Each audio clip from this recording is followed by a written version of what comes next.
Okay, welcome everybody. It's Chris Petri. Again, thanks so much for coming by. This is another Extreme Beginner Series video. We're gonna do not one, not two, not three. We're gonna do 4 paintings here again. This is how we started our Extreme Beginner Series a ways back, maybe 6 months ago. We just went out and said, hey, let's do a lot of painting, a lot of drawing, and this is how we're going to get better at our artwork, at our watercolors. So this is all we're doing, is we're going to do another 4 paintings. We're doing an interesting cityscape first. Then we're going to do a beautiful house in the countryside. Maybe it's like a farmhouse with a barn next to it. Then we're going to change it up and do a nice abstract painting of some flowers, some roses with some beautiful shadowing, much easier, a lot of fun. Kind of get a break with this a little bit here. And then when we come over, we'll do our last painting, which is a boat. And this is a boat in a boatyard, in a shipyard, and they're doing some work on it, and they're painting and getting it all ready and prepped for another beautiful season of boating. So we're going to do all these gorgeous paintings all here on this one video. I'm really excited that you're going to join along, do the video, and do this tutorial at your own pace, whether you want to do 1 painting per day. Maybe you want to do all of them in one weekend. Maybe you want to do this 2 or 3 different times. Maybe one weekend you do all 3 or 4. Then maybe in a couple of weekends after that, try to do the same thing. Try to do 3 or 4 paintings in a row, and do them, rapidly. Get them done, and just move on to the next one. And if one comes out good, one doesn't come out good, no big deal. The thing is, the more you're practicing and doing one painting to the next painting to the next painting to the next painting, you're just going to get into the flow and into the process of just learning all of the basic steps you would use in watercolor that we show you here on this channel. So my basic goal is to show you the basic steps that you need to do each and every painting. Doesn't matter if the subject matter changes, you're going to get those same methods and techniques each painting as you go. And the more you repeat those over and over and over, you're going to get better. It's the same as if you're going to be learning a musical instrument, playing a guitar, the piano. If you're in sports, it's the same as learning any kind of sport: baseball, football, tennis, soccer, whatever sport, if you play music. It's just a matter of repeating the same things over and over and over again, and you become more familiar with it. It becomes easier, more fun, and that's what we want to do here. We want to have fun with our paintings. So let's start out and just get into it. Start our paintings out here, our drawings first, and then our paintings, of course.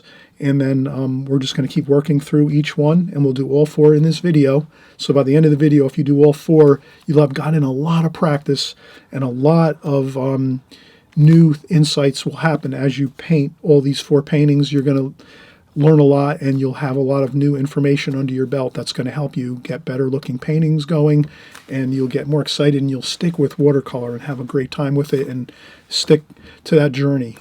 We're on a journey with watercolor. Let's stick to it. In the beginning, it's a little tough. You're going to have some paintings that don't come out so good. Don't worry about it. You just keep going, one painting to the next painting, to the next painting, to the next painting, and you just keep going one after the next, and you'll get it. It'll become easier and more fun. Okay, so let's start out in just a second. I'll reset up my table here, and we'll get going. Okay, be right back. Okay, so we're getting started. We just saw the finished paintings, everyone. We kind of looked at them really closely, and now we're just going to drill into the details of each painting. We're doing 4 paintings in one video. We're going to move through this quickly, so don't worry. Just keep yourself focused on each painting as we go. Again, I always mention this with watercolors. It is a fast medium. You want to try to work pretty quickly. You don't want to take like 5, 6, 8 hours to do like one painting. Try to move kind of quick through each painting that we're doing here, and try to get the best result you can. By looking at I have each of the paintings I have on my phone. I found these on the internet, so I just looked up internet pictures of a watercolor. I think I put in cityscape, watercolor cityscape, and I found a couple pictures online of somebody's watercolors. Maybe this is someone that just created a picture or took a picture and put it online, but I just found this on the internet, no big deal. So we'll use this as our first painting. A nice city scene, cityscape, and we'll use this for our first painting, and we're just going to use our standard office pencil. I have also a little bit of a darker lead, a 6B. So the reason I use these 6B pencils is they're a little darker, so you can kind of see them a little more clearly on the video, because sometimes some of you, I've mentioned that it's hard to see the pencil lines. So I'm going to use this one. But when you're working at home, an office pencil is fine, just like this in number 2.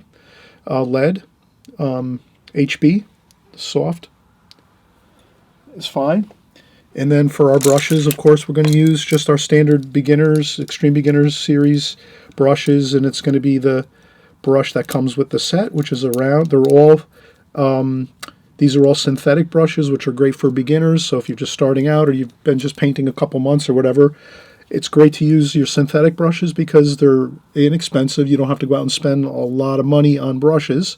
And 2, they handle really good for beginners, because when you're a beginner, you don't want too much water flooding onto your paper and in your palette. And if you have synthetic brushes, they don't hold as much water. They hold only a little bit of water when you dip them into the water pail.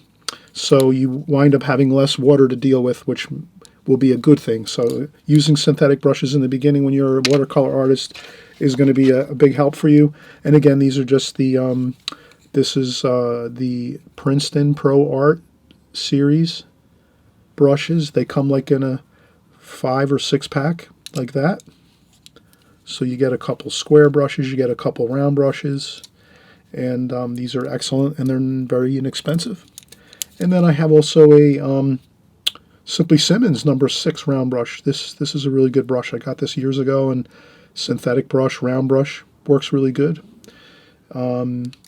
And then there was another one I've had for many, many years, a number 2, and it's the Princeton Pro Art series, Art and Brush Company. It's a shader number 2, which is basically like a real small square brush or flat brush. You can kind of see how that's pretty much like these 2. So just a little bit smaller than that one there. So those are our brushes, our pencil. I have some paper here, watercolor paper. I'm using the I think I'm using the Fabriano artist or student grade Fabriano paper here, watercolor paper. And then I just section it off with some tape, some art drafting tape or artist tape, so that we can make sections. And then we'll just keep moving our we'll move our phone around. The next one we do, we'll paint over on this side and we'll lift up. I have some paper here. This is printer paper, so I just put printer paper over the top of the watercolor paper here, and I already have this sectioned off with some artist tape, and I use different artist tape. So I use some wider tape, some thinner tape here. You can kind of see I have different thicknesses of tape to utilize. Reason being is if I want to make 4 sections on my watercolor pad, the center section I use 2 small strips of tape like this, one up on this side of the pencil line and then the other on this side of the pencil line. So I use 2 smaller strips in the center of the 2 sections, and then there's another 2 down here. We'll do the same thing. Maybe we'll show you how to do that once we get into the video and start painting in a little while, but for right now I'm just kind of going over how everything is all set up so you can kind of see in the beginning how we're doing this. And then I just take my tape just to tape down my printer paper, so that'll be there. And then we'll put our phone here, and again I looked up on the internet. You can look on the internet any kind of, you can research things to your heart's content. You can just look up things like city scenes in watercolor, and it might bring up 1,000 different paintings like this one, and you could pick whatever one you like, and then that's you would do, or you can work right from this one here on the video. So it's up to you.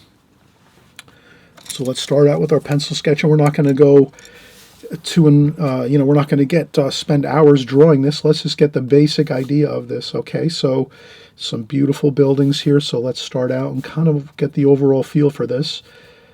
This looks like it's kind of works out good with thirds, space divisions of thirds. So we have a third there, a third here, and a third here.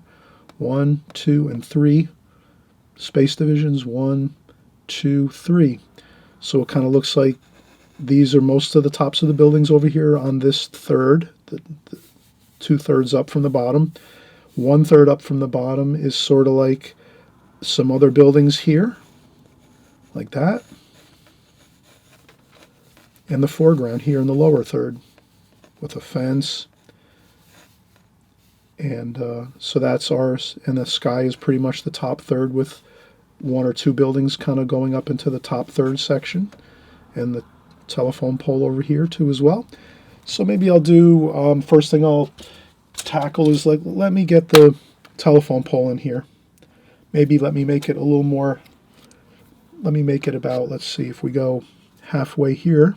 So this is halfway across this way, halfway, and then we go 3/4 over here, 3/4 of the way. That's a quarter, 1/4, 2/4, which is a half, 3/4, and then a whole.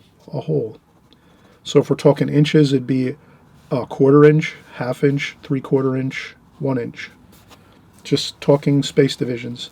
So for this telephone pole, I'm going to put it right about here. So I don't want to go quite 3/4 and I don't want to go halfway. Let me leave it right about there. And maybe I can lean it a little bit. Maybe I'll lean it into the picture just a little bit, just a tiny bit. I'm going to change what I'm seeing here. You're the artist. You make little changes in your paintings that are going to make you happy and are also going to maybe serve you better when you're doing your watercolor paintings and drawings. You're going to say, oh, I think that'll look better if I maybe make it on a slight angle. So that's our, so I'm just going to do that. That's our telephone pole and the cross member up top, and we're not going to get too worried about much more than that. We'll do some fine brush work later to get our wires, so we're not going to worry about the wires for right now. Let's leave that out. From experience, I know that those wires go in at the very end of the painting. From experience, I know that. That's the only way I know that is by painting and drawing many times these type of scenes with telephone poles and communications poles and wires.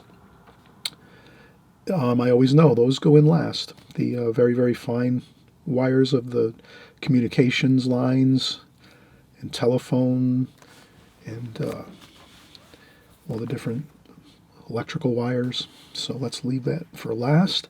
Let's get our building started over here. So we'll do a building over here, and I'm just going to rough sketch it. I'm not going to get too worried about perfection. Just going to sort of get the shape of things. So there's a building here, like that. And there's a darker building behind there, like so. Then there's this prominent, large, almost looks like a very large, more ornate and, let's say, older style building. Maybe it's like a landmark building. And then there's a conical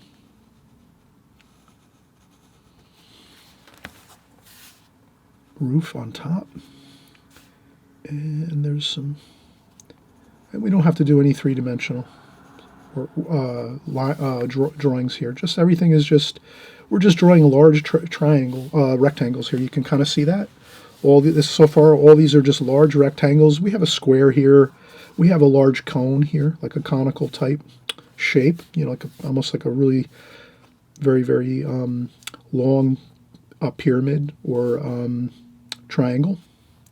And again, we're just going to keep going with this idea of rectangles, just long, elongated rectangles. These are the large cityscape buildings, and we're just doing some of that. And, you know, if you feel gutsy, go for it. Do some three-dimensional, maybe do a couple three-dimensional buildings like that.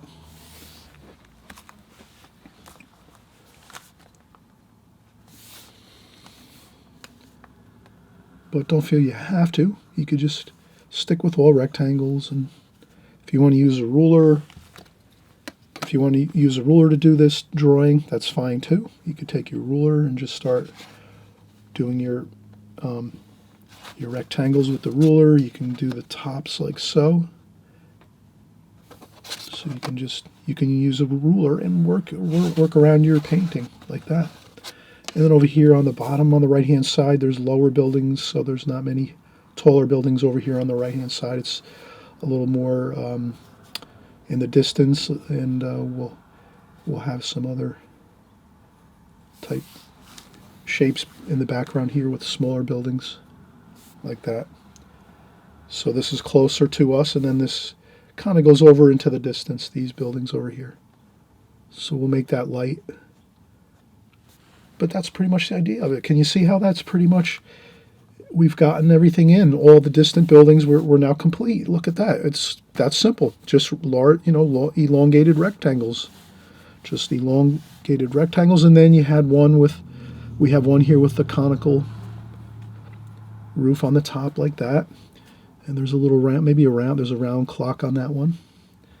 And maybe there's a couple of antennas and lightning rods on tops of building.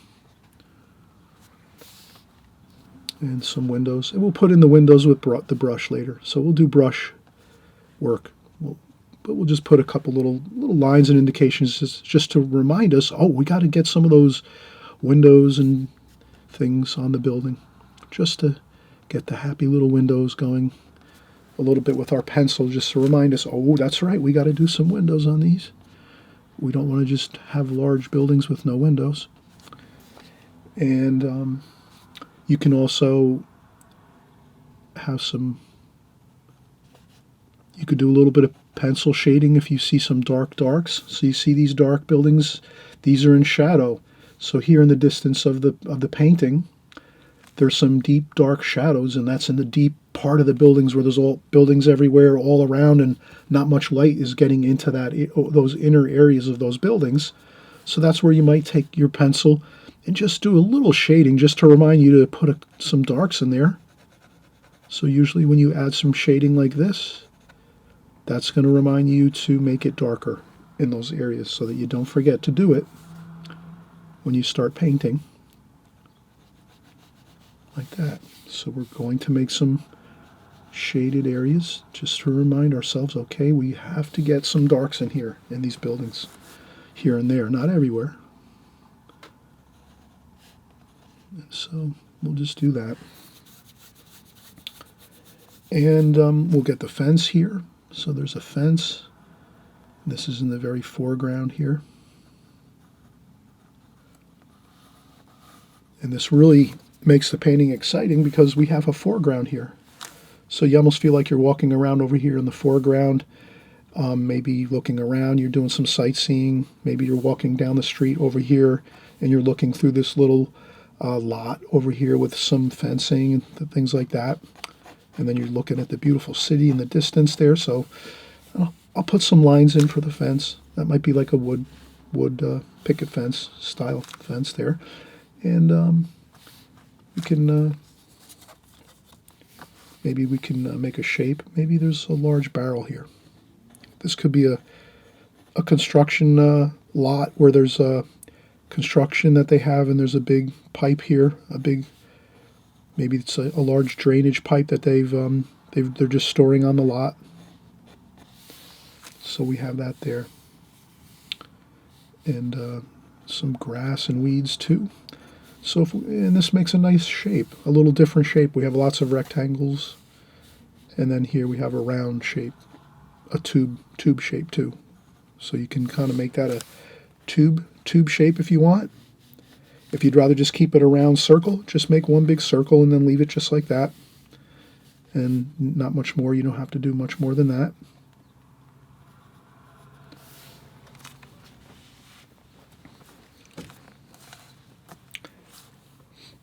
And then also too, there's some train tracks nearby. So maybe there's some train rails on the other side of this lot right here. So let's make a little X here. So all we do is make an X like that.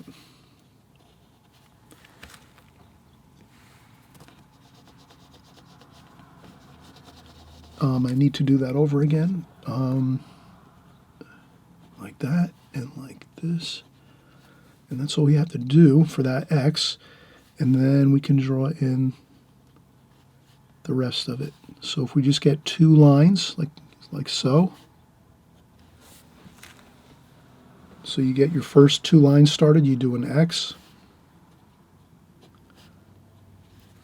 And then once you do your X, then you can draw in and make the rectangles. So we just did rectangles actually. 2 rectangles, just like that. And then I'll make the pole like that. And that'll kind of, that signifies that there's some railroad tracks back over here somewhere. We can't see them right here, but they're there. And we have lots of interesting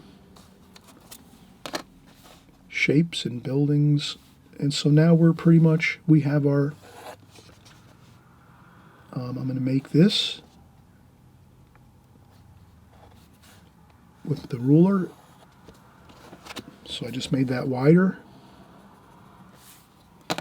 And there's a support pole next to this, like that. And you can shade that in a little bit just so you know to paint that in dark.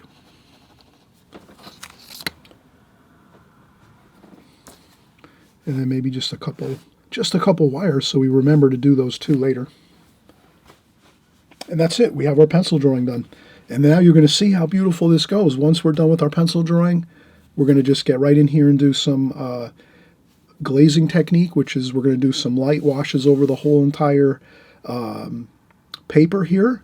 And then we'll go in and start doing some darker washes over the top of the light washes once it dries. So we're going to have a fun time doing the glazing technique on this particular painting, and we'll do other techniques too as we go on the different paintings. But this is the first painting. We're doing a fun city scene here. All right, we'll come right back. I'm just going to take a break and then we'll start painting. Okay, so we'll be right back. Okay, so we're continuing on here. I always want to mention too, you saw how we did this drawing. You know, this pencil drawing is, we had to put some work into it. We put effort into getting it just right, so we kind of have it very close to what we're seeing here. But always remember, once you distill everything down and really look at it from just like a basic abstract type of feel, and I'm just going to use a China marker here, it's really just these buildings are elongated rectangles for the most part, and then you can just see how just elongated rectangles, right? And then there's some over here. These become more like squares and rectangles, smaller versions of these. There's some darker darks in here, in between the buildings. We want to capture that.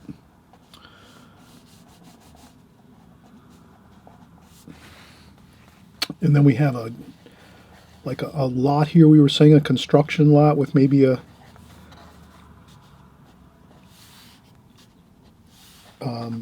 drain pipe maybe that's stored here on the lot, and a fence over here, like so. And then we have a communications pole here, telephone pole with some, and there's a little bit of a brace, a brace for the pole here, and a little bit of ground over here. So that's the basics of it, though. Can you see how that's really just a quick version of what we did here in pencil? We just took our time a little more, but that's really what it is. It's just large rectangles. Large rectangles. Some smaller rectangles and squares over here for the distant buildings over here. These buildings here are a little bit closer to us. Then we have our lot here in the foreground with a drain pipe there, so we could get more detail with that if we wanted to, or just leave it a round circular shape. And then we have a little X crossing for some railroad. There's a railroad over here somewhere beyond this lot, and that's it. So you could draw it quicker like this if you wanted to, in pencil, faster. We took a little more time, but if you want to go quicker, you can. And we'll start painting. We're just going to get our we're going to do our glazing technique. So we're just going to always start out with in our glazing technique, we're always starting out with fresh, clean water. So we don't want to use murky, mucky water that we've been using for a day or two. You always want to keep changing out your water all the time in your water bucket. That'll keep your paintings looking much more fresh and pure looking. So now we're going to use these same colors for the most part. So let's go right in, and first thing we'll do is just some fresh water on the paper. Slosh it on there, throw it on, because this is just the first glazing, which is going to be super light, and we're not going to be fussing around. We're just getting some water on the paper just so we have a good feeling of water flowing across this whole scene. That's it. A little more at the top, just so we have some water to start with up top, and then we're going to mix our colors. We're going to look up here and go, okay, we're going to have some blue, some darker blue there, maybe a little bit of brown mixed in to give us a little bit of a grayed down blue. Then we're going to have a little bit of some gold, maybe some yellow and orange, just to give us a little bit of a golden color. A little bit of red maybe and orange. Okay, so that's a little too much red. I added some more yellow to that. And I think that's still a little bit of brown and a little more yellow. I'm trying to see what that looks like. It still looks more yellow, so I'm going to come up here. That looks better. A little bit of yellow, maybe a little bit of green. I'll usually tend to mix around a little bit until I get that kind of color I'm looking for. It's more of a yellowish green, like that, with a little bit of the golden. I think that looks good. Sort of like that. That's pretty close.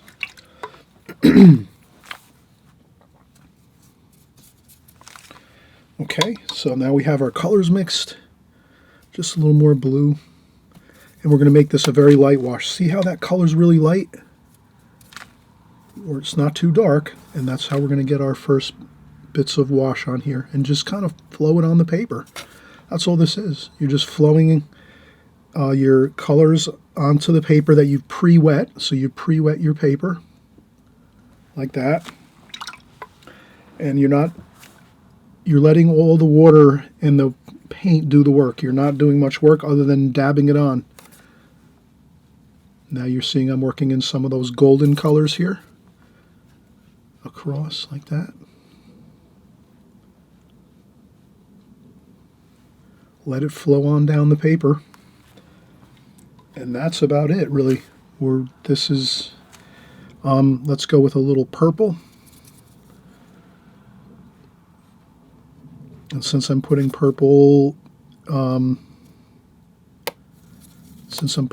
down here a little bit for that cooler feel, I'll put a little bit of purple up here too, in the top of the painting. And you can kind of see I've just let the water, help the water flow down the page is really all I did.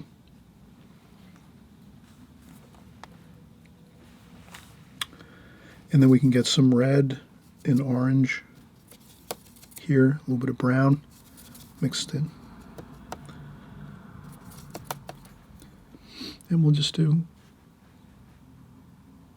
okay, we'll get a little bit of the gold, the brownish red buildings. There's a couple brown and red. So again, I'm going to try to start to get a little bit of the other colors just on there a little bit anyway. So I want those other colors to flow around the painting just a little bit.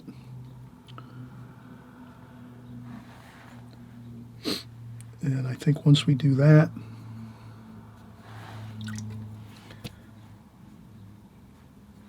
and a few up there like so, just to mix those colors around. And that's it. You have to let it go now. You cannot work anymore. Once you get these first bits of watercolor wash on the page, that's when you have to let it go. You can't keep mixing it around and painting over it.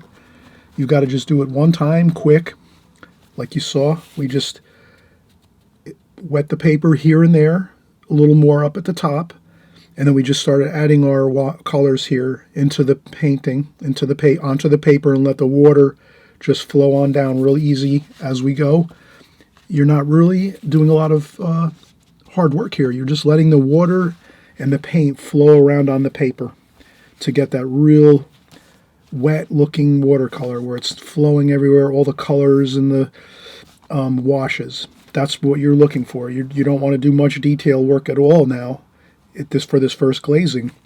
Now we're going to let it sit, and we'll come back and start doing the darker darks. As you can see here, there's many darker darks in this painting, and that's going to be our next glazing. So the first glazing is all the underpainting, the really light washes. Okay, so that's really the basics of it.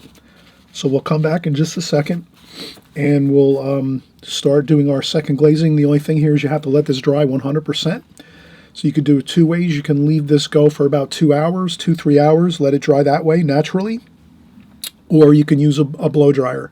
So what I might do is I might shut the volume off on my camera, and then I'll just use the blow dryer, just so you can see that I'm using like a blow dryer to dry off my painting. So it just reminds you that you do have the option of letting it dry naturally or using a blow dryer to speed up that process, so that you can maybe take 5 minutes, blow dry it off, and then you can go back and start painting, 5 or 10 minutes later. Okay, all right, so we'll be right back. And I always mention, are you having a fun time watching this video?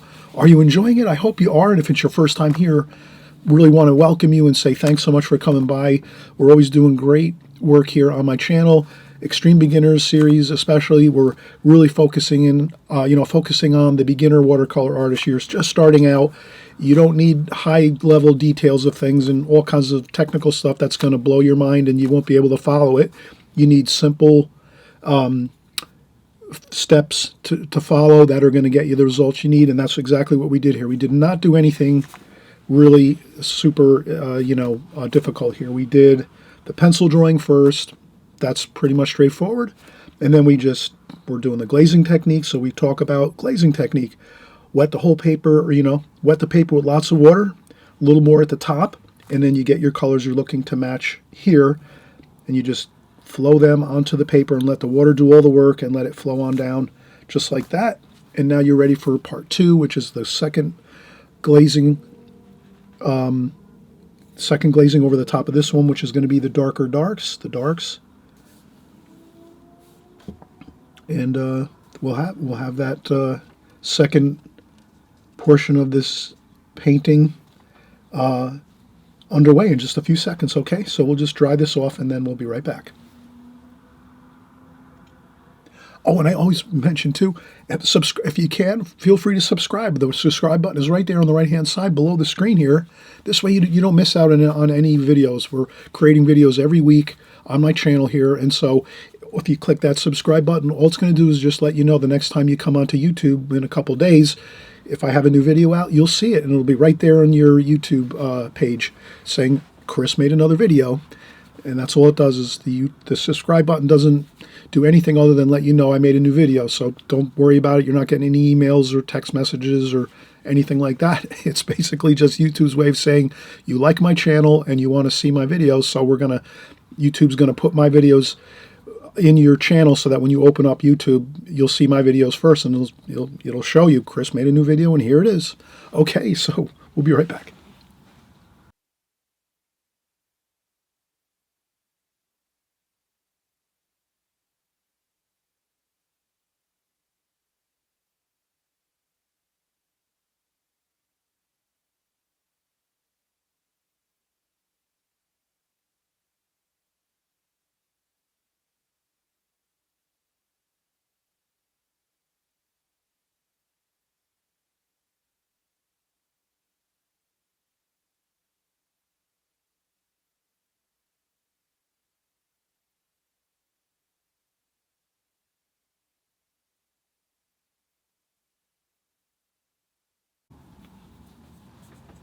Okay, so we just basically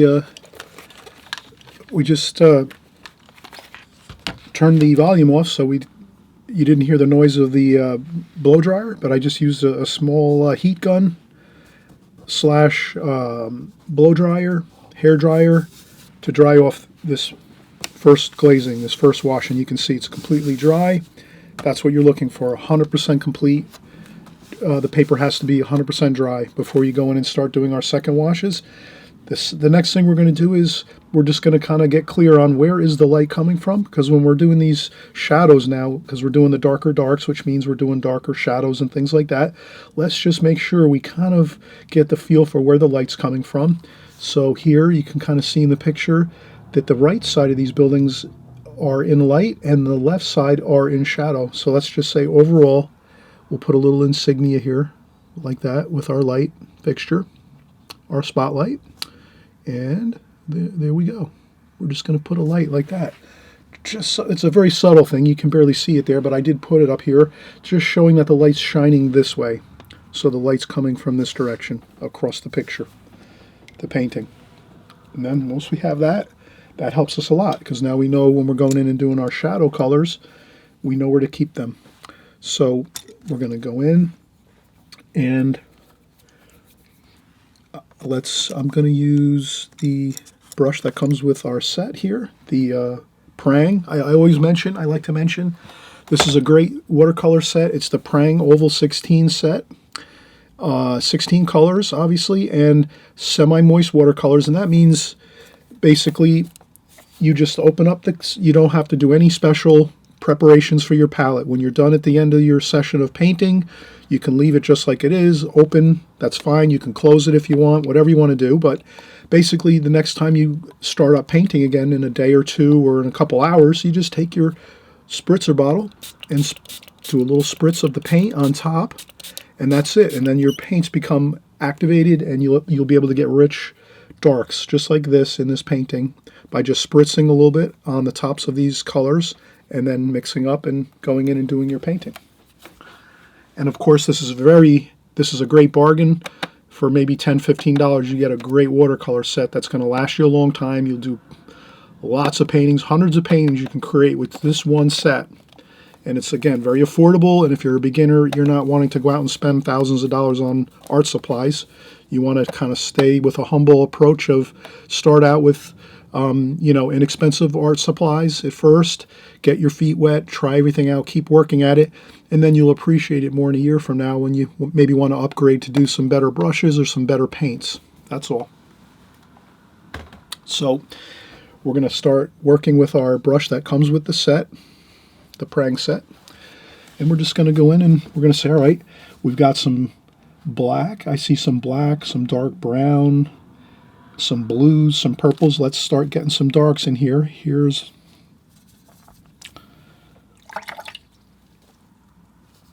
some black mix. This goes a long way, this black here. It's very, very dark. I always try to keep a paper towel or tissue to dry off the brush a little bit so that I don't get too much water in my mixes, because we're doing darker mixes now, so we don't want to have, we want to keep these mixes nice and dark and rich. So let's do that. So now I'm just going to get my top of the building here,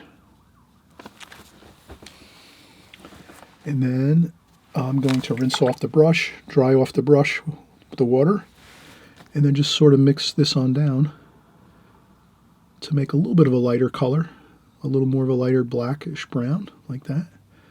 And there's the clock on the top of the, maybe a little bit of purple in there, I think I see.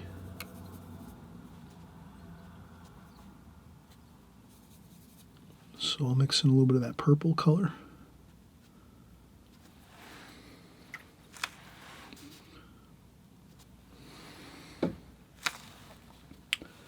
And then let's see, we have some purple and some blue over here with some green. Let's see if we can, we're going to make a dark in here. This is in between the two buildings, so I'm going to take my brush real carefully and then just maybe slide the brush down like so. And I basically just hold my hand on the paper and slide my hand like this. So I'm sliding my hand like this while I have the brush pressed down like that, and then I slide my hand. You can get a pretty good straight line like that. So that's a pretty good technique to use. And there's some more. There's a darker building over here like so. So now's where we can, now is a perfect time to paint around this. Perfect time to paint around that railroad sign. Because we have a dark back here like so. So that's what we want to do. We want to try to negative shape paint, as they call it, which means you're just painting around an object and the object appears when you paint around it. So we paint it around this X like so, and then it appears, and we say, oh wow, look at that.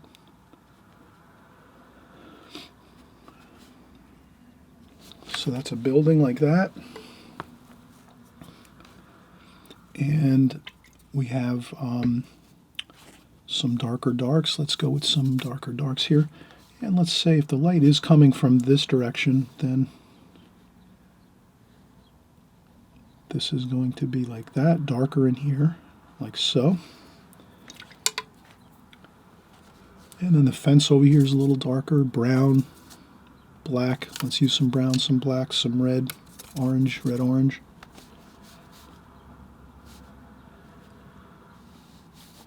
And I'm going to make some fence type like this quickly.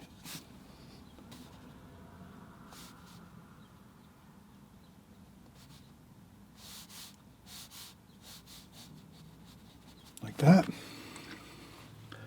Splash some water on there, maybe a little bit of orange. Mix some colors around.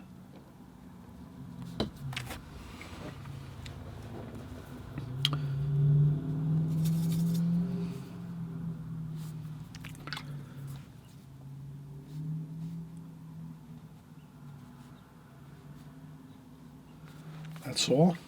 Mix some colors around. That's all you have to do. Like that. So I use some brown, some orange, a little bit of purple in there. Put a little bit of purple in here too. There's a little bit of light. Maybe somehow it's kind of maybe going through the fence. Maybe there's a hole in the fence here and you'll see some light peeking through. Just like that. That looks good. And you can kind of see we're starting to get some darks around the picture.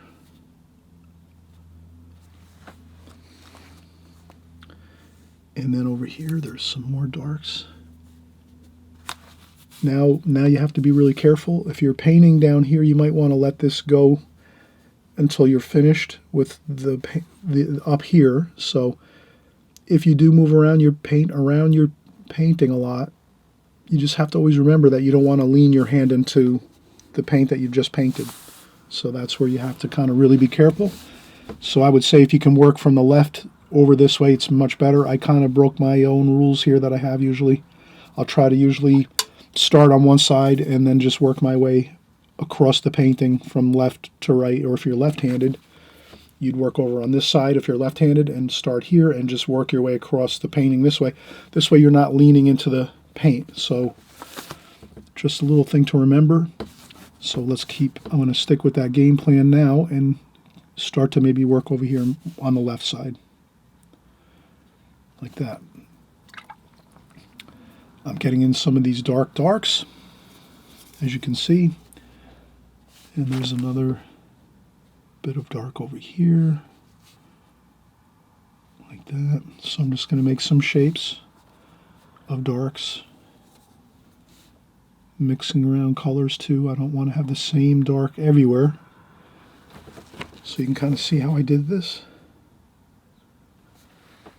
Bluish green over here for the dark.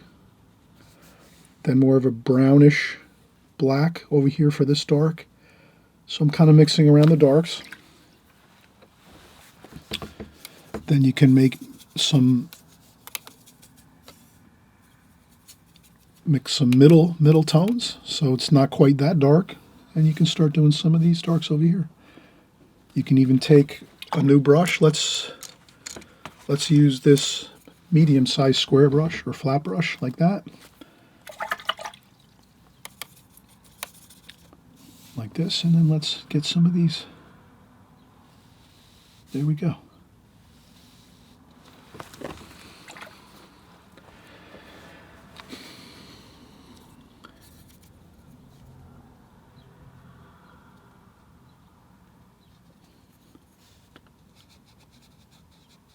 And you just have a good time, work around the paint.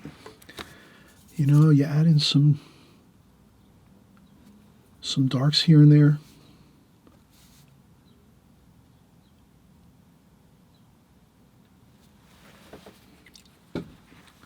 Over here, some blues and darks.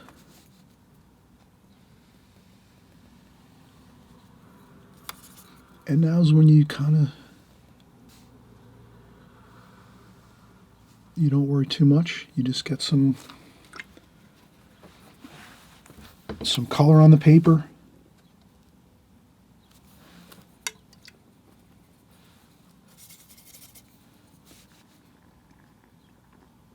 I'm going to do this over here. So this is the shadow side of the building, like that.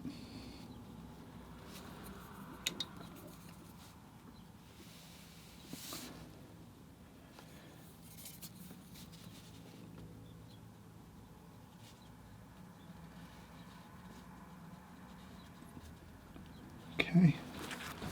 And that should be about good. So you can see we've got a lot of darks in here now. Pretty much where we see them in the painting.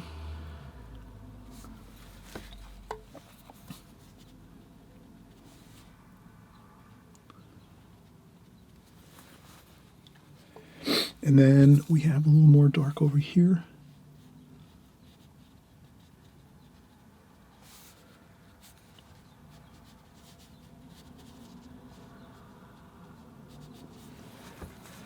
And I just added a little more to the fence there, a little more interesting color.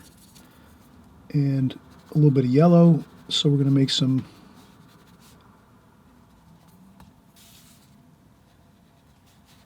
put some yellow in the bottom here for the grass. So there's maybe some grass over here in this lot, like so.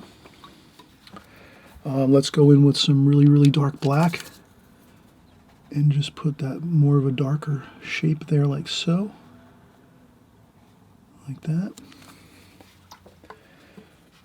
And we will, let's see what else we can do.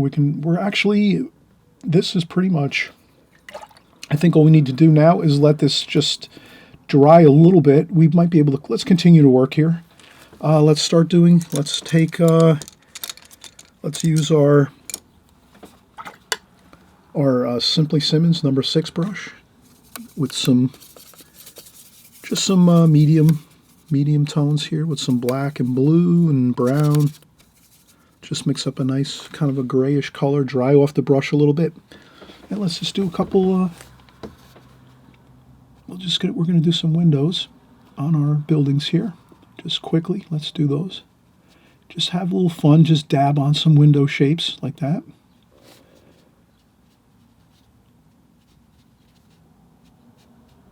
Like that. Put in some windows over here. Here's some interesting windows up top. Like that.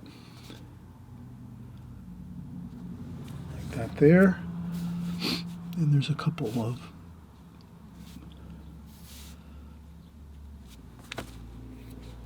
these are just a couple other bits of details to this building. You could add a few more little dots here and there. Like that. And over here too, let's do some windows.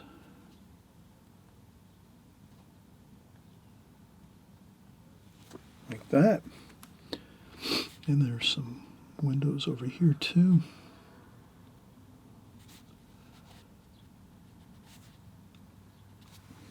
There we go. You can have a little bit of fun doing some quick dots like that. You could do some quick dots, just hit and miss. Don't worry about it. Doesn't have to be perfect. The quicker you do them like this, maybe the better they're going to look, probably. And then you just go in like that. A couple of these lines A couple more things over here. Maybe there's some lines like that. And I think that's looking very good. Let's do some. We'll do some bright color, like we're seeing in the picture. Like that. Then maybe we will take some paper towel and then just clean off a spot on the palette. And then we're going to empty our water. Get some fresh, clean water again. We want to make sure we're not using muddy water now. We want to kind of keep this. So I'm just going to fill in some areas there.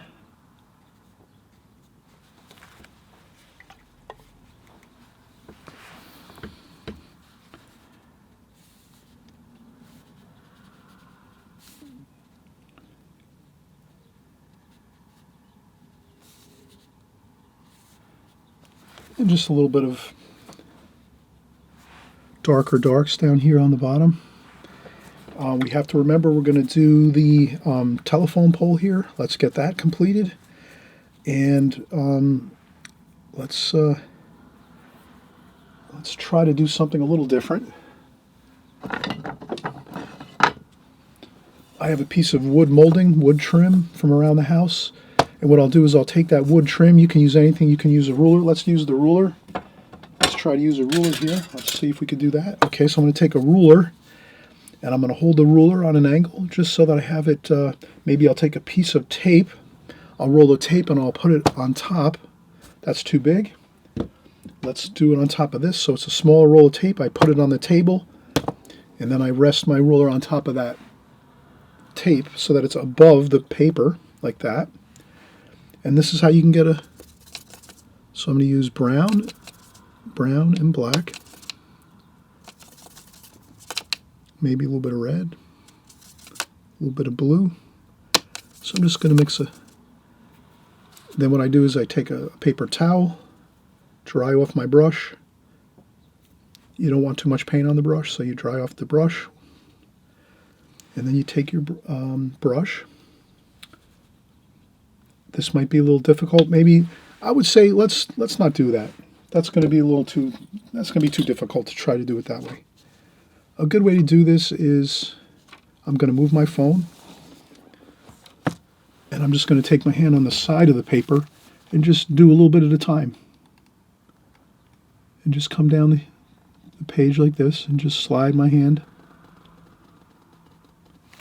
And then I'm going to skip a spot like that, and then start again here. So I'm just sliding my hand along the paper. And that's how I get this done here. And then this way, that's easy. This is an angle like that, not a big deal. And then up here like so. And then our little isolators up here like that. And then we rinse off the brush again, dry it off. And then we can maybe fill in this a little bit here with some lighter wash like that. So you can see how we did that. And I'm thinking this looks pretty good. We can come back over here. We'll put our picture back up. Okay, and then let's do a little bit of purple and brown and black. So we're going to get purple, brown, and black. We dry off the brush on some tissue so that the brush is basically has just a little bit of paint in it. And then we can do some of the, we could do this like that.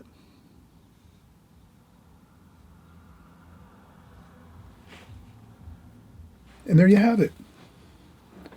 Perfect. I hope you enjoyed this painting, and we're going to do 3 more. So we're just getting started. So try this one, work on it, get it done. You can do this one, and then once we're done with this one, you're moving on to another one. In this video, we're going to do 4 paintings. This is our cityscape. Hope you enjoyed this one here in particular. It's a lot of fun. If you want to add in a little more bits of interesting color, you can do that. Okay, we can do that there. So I'm just going to start looking over here and saying, all right, can we add a little more enhancement to this? Yes, we can. So we enhance it a little bit with a little more color. It looks like we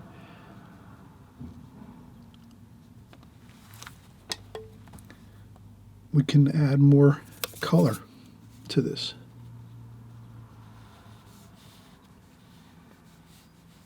Like that.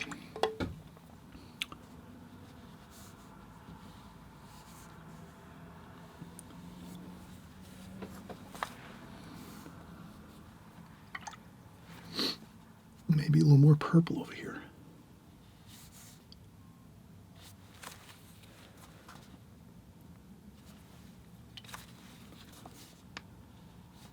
So you can always step back and look at your painting once you're kind of done and say, can I add anything to it that it's going to make it better?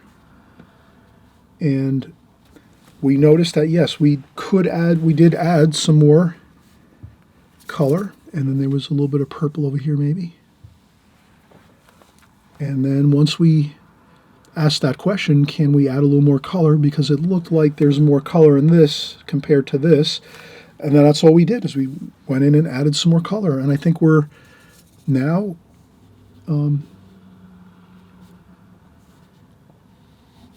I think we added that a little bit of color that it needed.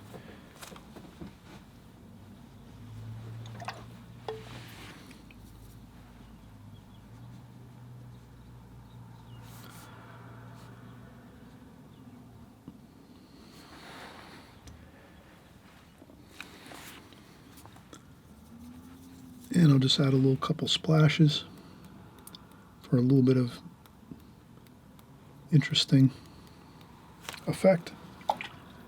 And that is good. Let us a couple of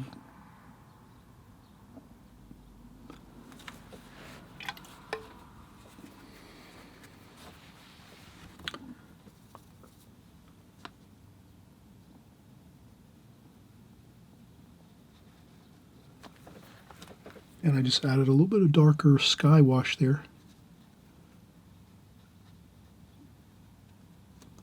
Just so maybe we can have a little bit of color there.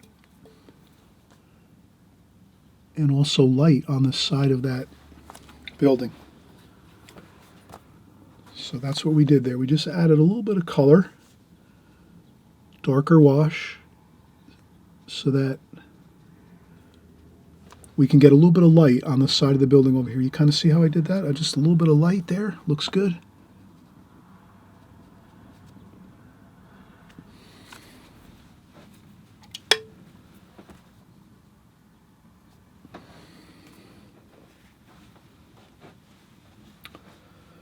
Okay, we're going to get started on our next painting. We're going for 4 paintings here. Not 1, not 2, not 3, 4. 4 paintings, everybody. Let's keep going. And I'm just going to rearrange my setup here so we can get started over here on this side. And we'll cover this with some paper so we don't ruin this. And I'm going to dry this too with a blow dryer first. Then I'll cover it with some paper, some printer paper, okay? So basically that's my game plan. When I go away for a few minutes and then I come back, once I go away, I'm going to dry this off with a blow dryer, cover it with some printer paper and tape it down, and then leave this side over here with our new paper. And then we'll have our phone here so we could use our phone to work from, and we'll do our second painting. Okay, so we'll be right back. All right, so I figured why not share how I'm going to do my next painting by lifting up my printer paper we had over here. So I sectioned off my watercolor paper, of course, in 4 sections, 1, 2, 3, and 4. And then I just taped off around the whole perimeter of this sheet of it's actually a pad, a watercolor pad of paper. And I just went around the whole outside perimeter with watercolor tape. Artist tape, and so everything has tape around the border of each of the sections. So now we're going to cover this with our printer paper. So we're just taking our printer paper from here and then just transferring it over here so that we can cover our painting that we just completed. We don't want to make a mess of that and get splashes on it and smudges and all that good stuff. We're going to try to keep that looking good. So that's what we do. We cover over that with our printer paper. So now we have this covered, and then we'll just take our phone and set our phone there. So this is where we're going to have our phone set up. I have a small piece of plastic just to cover my phone so I don't splash and drip on my phone. And let's do our second painting. Let's see what we have here. All right, so the first one we did was the city scene. Let's see, what can we do? Let's do, let's do like a country scene. So let's do this. Looks like a barn style structure. So we're going to do this, and this one's going to be more, we'll do the glazing technique on this one as well. And this one is going to be fun. Let's get started with our drawing. So basically, I'm going to zoom out just a touch here so we have, okay, so we can see pretty much all over here fine. Okay, there we go. All right, so we're just going to, I'm going to make a border around my tape just so you can kind of see my border of my painting. Like that. And we're going to take this and just basically draw what we see here over here. So the first thing I notice is, again, we're working with thirds. Thirds seem to really be a beautiful, natural way to divide up a painting, the sections of a painting. So 1/3 here, 1/3 here, and 1/3. So you have the bottom third, middle third, and top third. Okay, and now when I look at this painting, the bottom third is about the tops of the hills. Then about halfway is actually the rooftops, about there. And then the top half even is all sky. So it looks pretty good the way it's set up. So we're going to just start here and say, okay, the hills are over here, so we're going to come over this way. And then over here there's some trees over here, like so. And then I'm going to start my roof over here.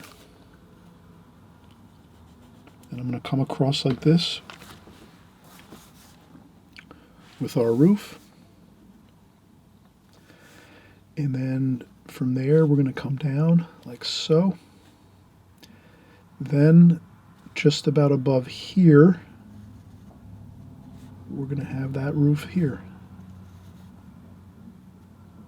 And then we come up like so, like that. And if you need to erase a little bit here and there, sometimes, you might say, oh, I did not do that perfectly the way I wanted to. I want to get this more like that. That's better.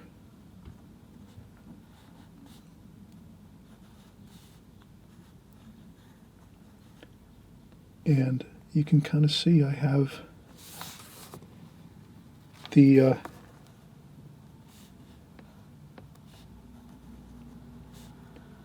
for the most part, we have the roofs looking good, the building looking okay. We're going to do and this is just, I found this online. I looked up online. I typed in, I think, country farmhouse paintings, and I found this, and I thought it looked pretty good. I think you'll agree. It looks pretty exciting, and it's kind of simple too, right? It's not too difficult of a painting to do and drawing. So I'm just drawing my, again, this is mostly rectangles. Rectangle here pretty much, rectangle here, kind of like a rectangle here, and then you have a triangle here, like that. So you have a triangle shape here, And that's pretty much the shapes of everything. And then up here is more like a rectangle up here, like so.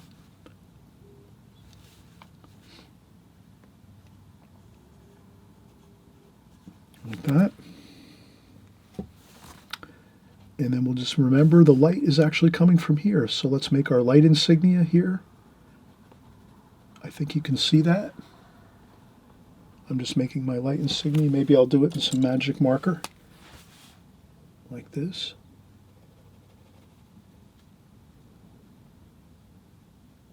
Okay, so that's the light coming from the right-hand side.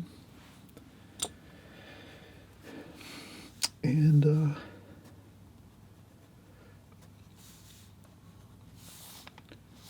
this is pretty good here. So we have some land over here. There's some figures over here, but I'm not going to paint those in. And then it looks like there's a road coming across here, like so. And it looks like there's a, like that. So you can kind of see we just went in, did a simplified version of this drawing here. And what we'll do is actually, there's a chimney there. What we'll do is we'll just keep this one simple. We're going to make sure we key in on the darks and the lights of this painting. You can kind of see the sky is very light. And then you have some lights in this roof over here. And some lights here on the road. And then there's a lot of middle tones. The grass is green, and the middle tones here with the trees, and then the dark, so the shadows on the rooftop here. So we're gonna, I'm gonna lift up a little bit of this pencil line here. I went over that. So I just wanted to.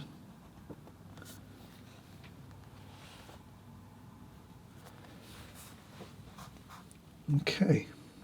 All right, so we got the pencil sketch done here. I think this looks good. And we're going to get started with our painting next. So let's take a quick break. And then once we take a break, we'll come back, we'll clean up the palette, and we'll start painting. And we're going to do this again with the glazing technique. Okay, let's get started. First thing we're going to do is get some fresh, clean water. I always mention, if you have some muddy water and you're starting out with your first glazing, your first wash on your paper, you definitely want to change your water. Get yourself some fresh, crystal clear water in your water pail, your water bucket. Then you're going to be much better off. Then the second thing we're going to do is decide what kind of brush we're going to use on this. I think we'll use our standard flat brush that we usually use. It's about 5/8 of an inch. It comes in that set with it's the Princeton Art and Brush Company, and they have sets. Plastic. It's a little plastic bag that comes with 5 or 6 brushes like this for maybe $5 or $10. Great bargain. Synthetic brushes, which are absolutely fantastic for a beginner watercolor artist. You're an extreme beginner watercolor artist. You don't want to have brushes that are natural hair because they hold too much water and you wind up flooding out your paper too much and making too many wet washes that are going to not really give you the darks that you need when you're creating paintings. So this gives you an advantage as a beginner watercolor artist. If you're using synthetic brushes, and it doesn't have to be these, it can be any synthetics, you're going to be better off with those style brushes, the synthetic hair brushes. So again, I'm going to start out with this one here. I guess it makes it easy if you are starting out and you find these online. You'll just notice they kind of look like wooden handles. They're made again by Princeton Art and Brush Company, and I don't get any money or anything from any of the companies that I talk about, or palettes or brushes. I'm just sharing what I use and I think is the best, and you can research stuff too and figure out what you like. So we're going to start out here and put some fresh clean water on our paper. Again, we're doing the sky wash, and then we're going to take the sky wash colors and just pretty much work them on down through the painting. And I'll just put some fresh clean water everywhere pretty much everywhere. I I don't cover the whole paper with water. I just, cover most of it. Kind of spotty. And then I add extra at the top.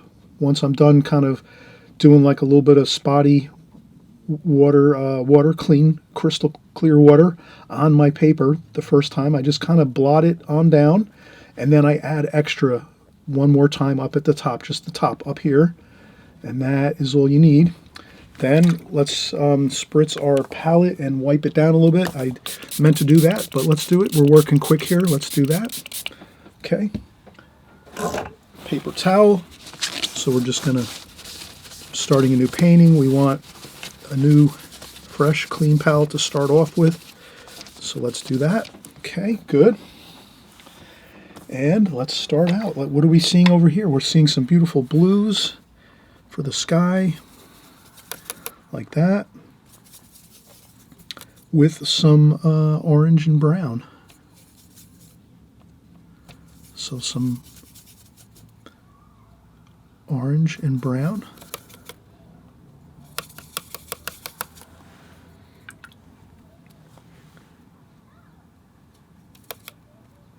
So now I'm just going to mix out what I think I'm going to need.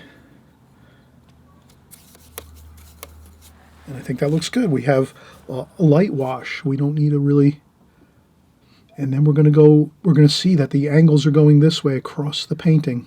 The sky kind of has some angles to it. So let's do that. Let's just get those angles across the painting like that. Let's mix in a little bit of the darker. And then as they go across, they go a little bit more straight. So you kind of see how I started more on an angle like this with my brush strokes, like this. And then as I come down the page, they get more level, like this. Like that. Like that.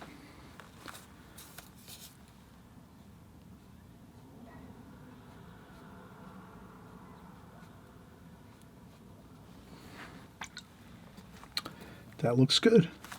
And then let's just finish out the...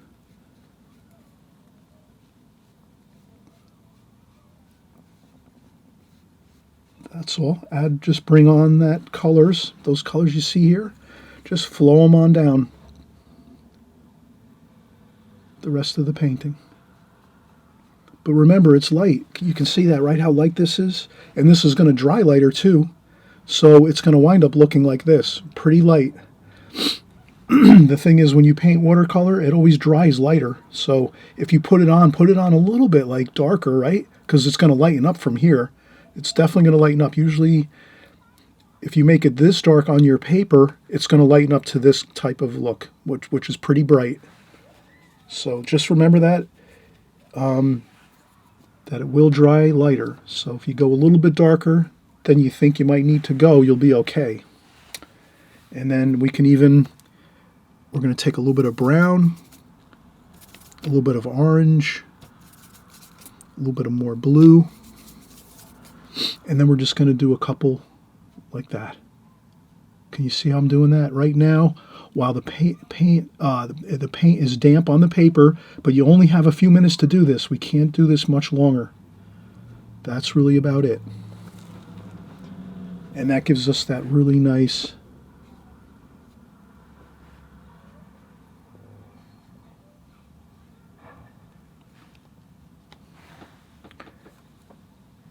really good looking variation in the sky, so it's not too bland and boring. Does that make sense? You know, adding that little bit of dark in there like I just did is going to add a lot to it. Okay.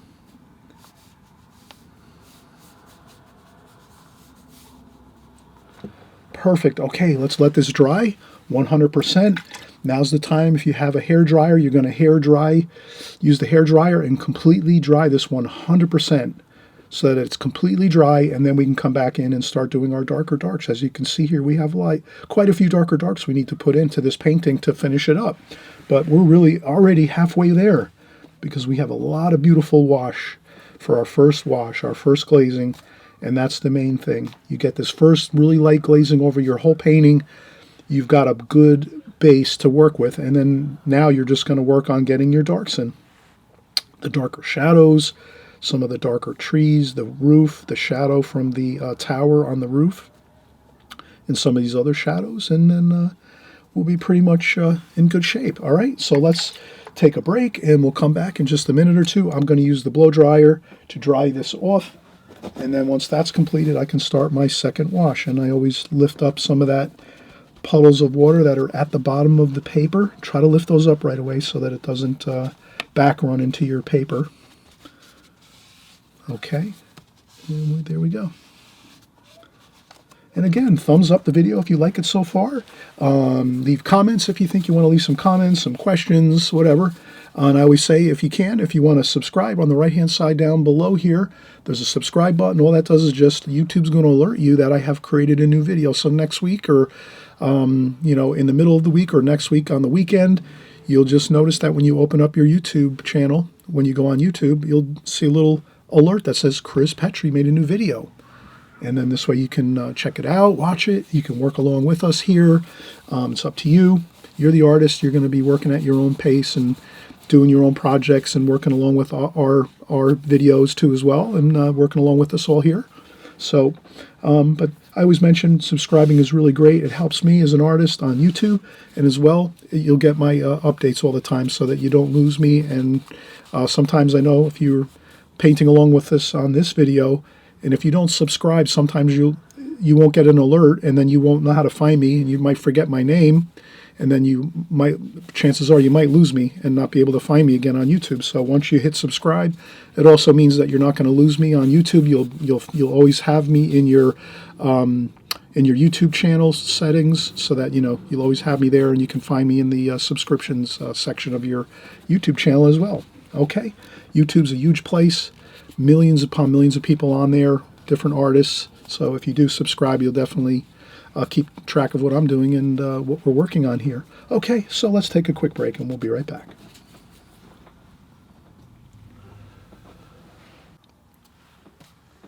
Okay, we are back and we're going strong here. 4 paintings, not 1, not 2, not 3, 4 paintings. Yes, this is an Extreme Beginners video, everybody. Thanks for sticking with us here. And you can break up these paintings in a week or 2 of time, or you can paint everything, draw and paint everything in one weekend. You set your own pace. You're the artist. You do your schedule with your paintings as you need to. My point is, if you're beginning out, if you're just starting out in watercolor, your best way to get good and to get familiar with watercolor is to do a lot of paintings. So that's why we're doing 4 here. We're just going to keep working on the basic fundamentals of watercolor as we go, going over pretty much the same techniques and methods through each painting. And the more you repeat something, the more familiar it becomes with your line of thinking, with your mentality, the way you approach your paintings and your drawings as you go in watercolor. So all this is just a way to fast track to get you a really good start in watercolor. Because if you can get a good start with watercolor, paint a lot of paintings quickly, you'll get the hang of it really fast. If you kind of just do 1 or 2 paintings every once in a while, every couple months, you're going to probably wind up not painting much and probably wind up giving it up, because you're not going to feel like you're mastering the medium that you're working in. But if we continue to do these type of videos where we just get in and do 2 paintings, 3, 4 paintings at one time, you're going to start to really make a lot of progress. And that's the key. I want you to make great progress with your paintings. So again, we're doing our second painting, a beautiful kind of like a farm scene. This might be like a farm building here. And we have like a farmhouse and a barn next to it, conjoined. And we're doing the glazing technique for our second painting. We did our first painting in the glazing technique. This is our second painting, same thing, glazing technique, first wash over the whole painting. And then we let that dry 100%. So it's dry. You can use your blow dryer if you have, or you could let it dry naturally for a couple hours. Since you're just starting out and you're painting, I suggest using a blow dryer and just drying it off fast and continue working as you go, because you want to get a lot of paintings done fast. That's the way you kind of get better at watercolors. Do lots of paintings. Just keep keep doing it. Don't worry about it. If the first painting comes out lousy, that's okay. You're going to start your second one here. If this one doesn't come out good, chances are you got another third one you're working on. It's going to come out better. And again, take breaks, please. Please take breaks. Maybe you're going to do one a day, one of these paintings a day if you feel that's your good pace, that you feel is good. Maybe you want to do all these in one day. That's fine too. It's up to you. But let's keep going here. So we have our first glazing done. Now I'm going to use my Simply Simmons number 6 to start working our roof colors. And we're going to start seeing how the light is going to come to life here in this painting as we start painting in the darks. So let's look at the colors here for the most part and say, what are we seeing here? We got lots of similar colors that we started with. We have the blue and the brown. And then we have some greens. Let's start mixing in some greens up here. So we'll use these two greens up here, the darker green and the lighter green. Let's add a little brown to that just to mellow it out a little bit. And we have some darker darks. Let's get some brown in there, some brown up here, some purple and blue, darker blue and purple, and some black.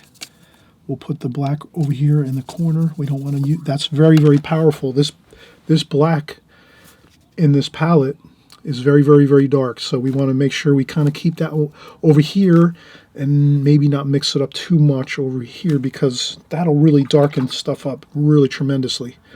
So we want to be careful with that. So we have a good mixture here. We have some blues and grays and browns.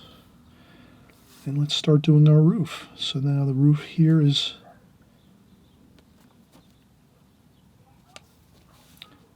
we could do this for our roof. We could start making some lines for our roof. We're going to add some blues. Let's mix up the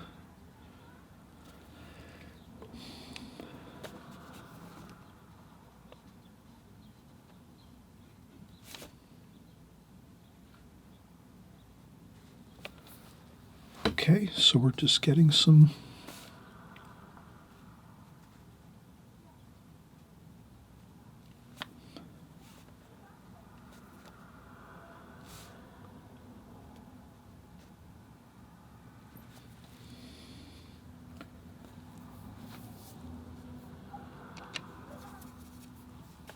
and I'm going to mix in some greens, browns, blues. Maybe we'll get some warmer colors in here too, some reds and oranges. Let's get some reds and oranges going down here.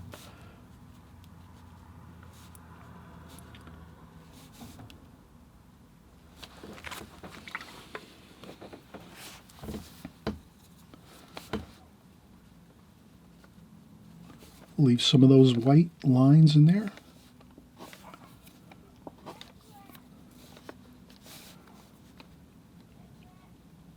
Okay.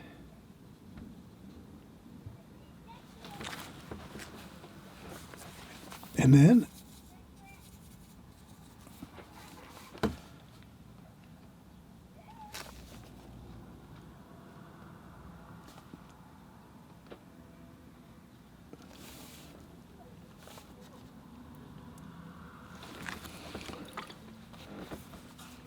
you can kind of see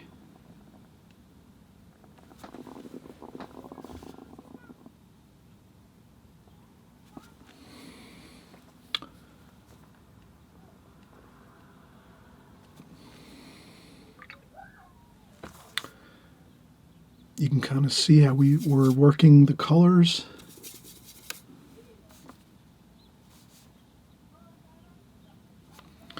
Oranges, let's do some oranges and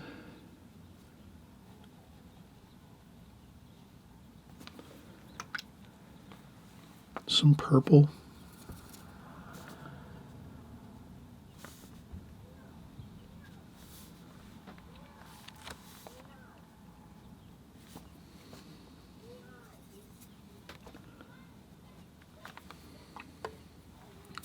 some blues.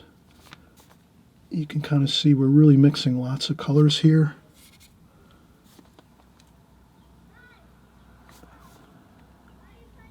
Essentially, whatever you mix in your palette and you take and put into your palette, that'll be your colors you're going to really start using as you go through your painting. Like that. And then more of the same.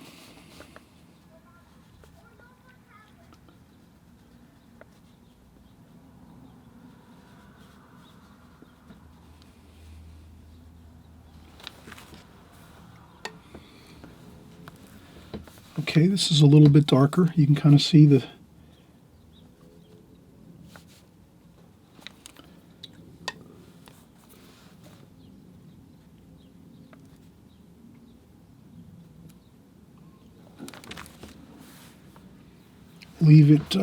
leave it mixing and mingling. Don't worry about it being perfect, all the shapes.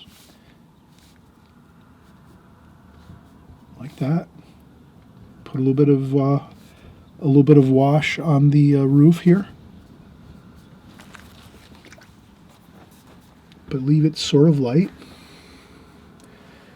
And that looks pretty good. So that is pretty much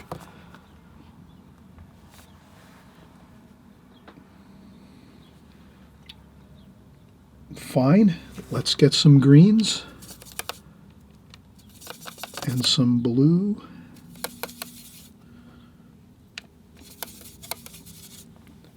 This is sort of a bluish green over here.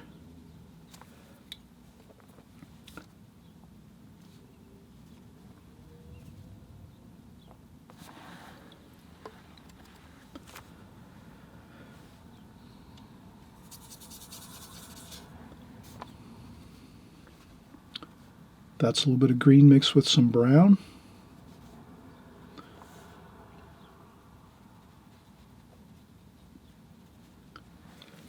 And we're just going to layer some of this. So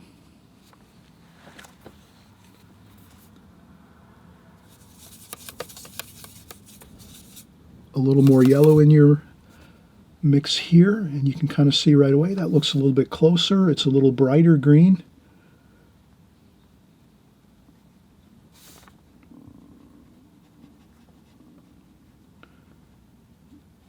These are a little cooler, the colors back here.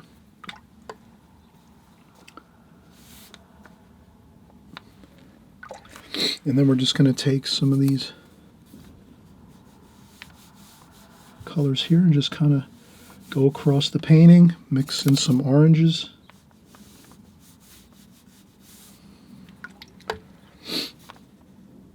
You know, you can take your time and maybe do a little more dialing in your colors a little bit more if you want.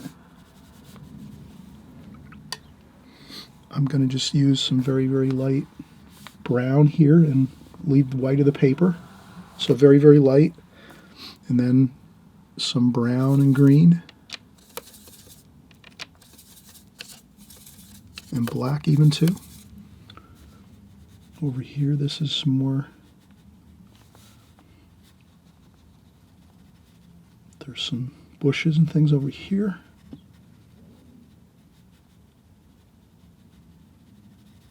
Like that.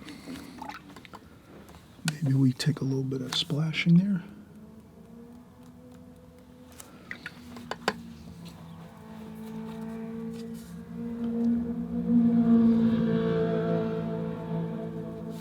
Like that. So we are really doing some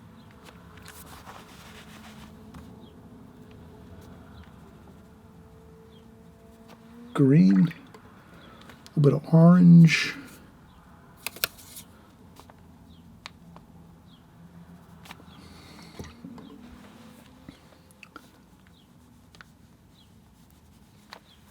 like that.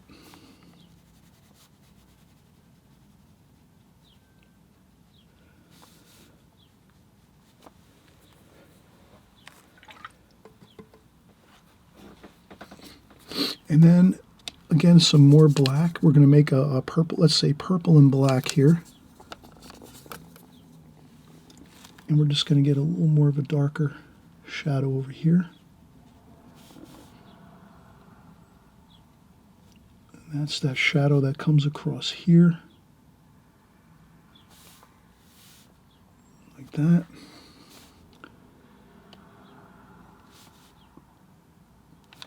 So I just wanted to get that little bit of the darker shadow on that roof. Like that.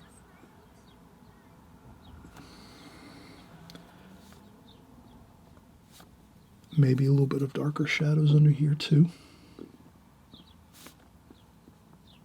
Like that. And then we could add a little darker darks for the windows here. Like that. And then you can see we've got this painting completed already. Look at that. That's all we needed to do, really.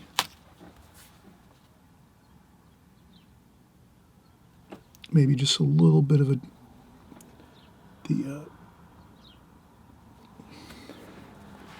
on the top here, there's the lightning rod on top of this bit of the tower.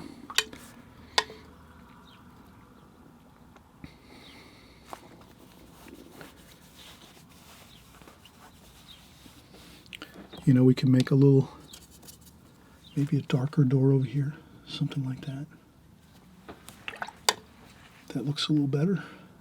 And if you have a problem where you have some paint smudging, you take a little bit of tissue or paper towel and just blot it up.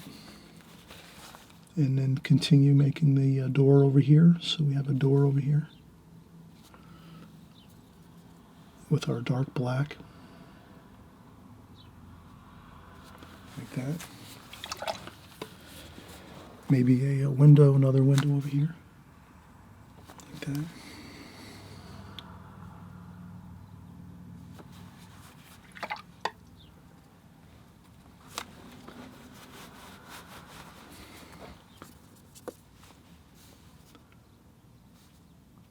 And you can make a darker dark there to sort of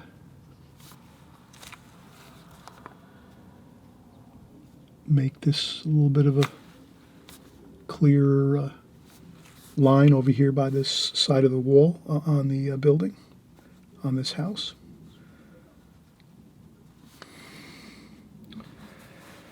And I think that's it. I think we have a finished painting. Everyone, this is just our second painting. We have 2 more to go.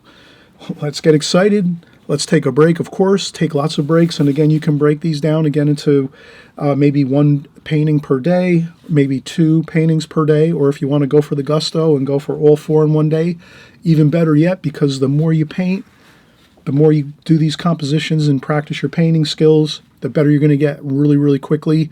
And then you'll really have a better chance of being more excited about watercolor, and you'll continue to paint. And that's what my goal is here, is to make sure that you all really get a good start with watercolors and continue to paint and have it be a really great thing in your life where you'll always have something that you can have for fun when you're maybe have some free time and you're kind of bored and you're not sure what you want to do. You can always pick up your paints, your brushes, your pencils. You can do some drawings. You can always do some quick paintings like this. You can go on vacation. You can take some things on vacation with you, some paints, your paint set, your brushes, your pencil, some papers. You bring a sketchbook with you, and you just have you do some renditions of some things you're seeing on your vacation, which is really exciting. You can do that too as well. Or if you have some weekend getaways you like to do, or visit friends and family, you can bring your art gear with you and a little duffel bag or a little small duffel, and you can actually do some artwork as you're experiencing your life, and you'll have a fun time doing it. Okay, so let's come right back and we'll wrap up things here, and we'll switch around our paper so that we can start our next 2 paintings. Okay, so we'll be right back and we'll rearrange as we get started with our next painting.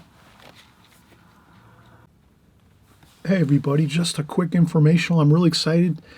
I've been invited to the Thousand Island Arts Center to teach a workshop this summer.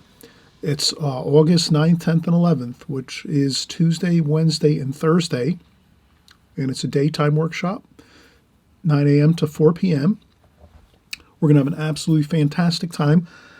I'm going to put up the itinerary in just a second too as well, but I wanted you to have the Thousand Island Arts Center phone number so you can call to register, or you can also register online. That's up to you. Their phone number is 315-686-4123. Again, their phone number is 315-686-4123. Or you can also register and look up all the information online at TIARTSCENTER.org. Again, their website is TIARTSCENTER.org. I'll put the itinerary up here so you can I'll scroll it. I'm not going to read it. I'll just kind of scroll it up so you can kind of see the class description. And you can look this up online too. I encourage everybody to look for the brochure. If you go to the website, you'll see a brochure button. You click on that brochure button, you'll see my course, as well as other courses if you can't happen to make these dates, but you still want to take a watercolor class or watercolor course and workshop. And there's also an online course for watercolor artists. So if you're interested in doing online watercolor courses, they have those as well. That's something this is a great resource, everyone, for your watercolor art. I know some of you mentioned that you wanted to inquire about online art and watercolor painting classes. I'm not doing them right now. I'm really looking forward to maybe in the future doing some online courses, but right now I'm just not geared up for that right now. So they have them though for those that want to do online courses. But just a great resource, and beautiful historic area, beautiful scenery, water and boats everywhere, beautiful architecture, shopping. There's museums. So that's the itinerary. And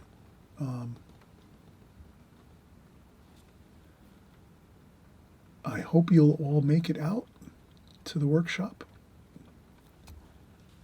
And again, we're going to have a great time, tons of fun drawing and painting in watercolor. So I hope to see you there. And let's get back to our watercolor painting.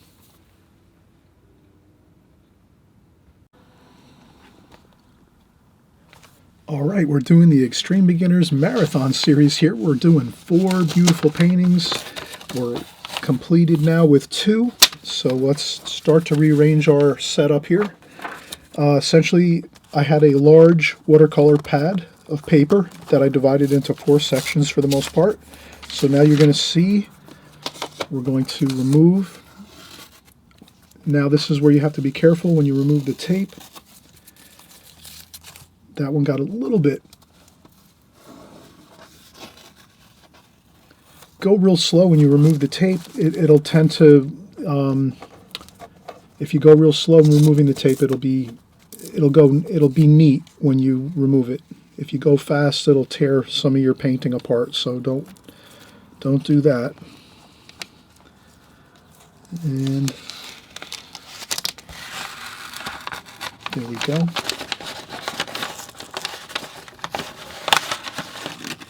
Okay, so you can kind of see. That's our first 2 paintings. And there we go. And then I'm simply going to take my pad of paper. And this is actually, I thought it was Fabriano, it's actually our Arteza paper. So this is really good paper. Fun to paint on. If you're a beginner, use whatever you can. Your paper, try to use the best paper you can for what you can afford. And paper really goes a long way as far as using better paper. Really helps your paintings go easier and they look better, easier to paint. with good paper. So we're going to do the same thing we did before. Piece of printer paper, and we cover the bottom section of our paper so we don't splash on there and make a mess on our, and then we put our tape across. So there we have the bottom portion covered, which is important. And then from this point, I'll make sure that I use some tape. I use some orange Scotch heavy duty tape, painter's tape, and I just tape down my pad, make sure my pad doesn't move around. You always want to make sure your pad of paper or your paper doesn't slide around on you when you're painting, because that'll ruin your paintings if your paper moves around on you when you're painting. So you want to make sure that's secure. So we just secure the top of the pad, and then we'll tape over here. So the best thing to do here is I have my thin tape. So my thin tape, I use 2 stripes of thin tape along here. One there, and then another one next to that. Okay, so I have two thin layers of tape in the center of these 2 paintings. And then I just go around the outside edge with normal tape. Like that. Across the top. And one on the side, just like this. Okay, now we have them all set up. Everything's taped. So we have a nice border around all of our paintings. And then we'll take this and cover this here. Like that. That's why we have this right hand side clean watercolor paper. Stays clean, no splashes, no smudges on that paper. We're going to do that. It's our last painting here. And this is our third painting right here. We have this open. So this is the only section of watercolor paper on our pad that isn't covered. So we have everything else covered with printer paper and tape, so that we make sure we cover everything else. And then we're going to take this here. We're going to do flowers next.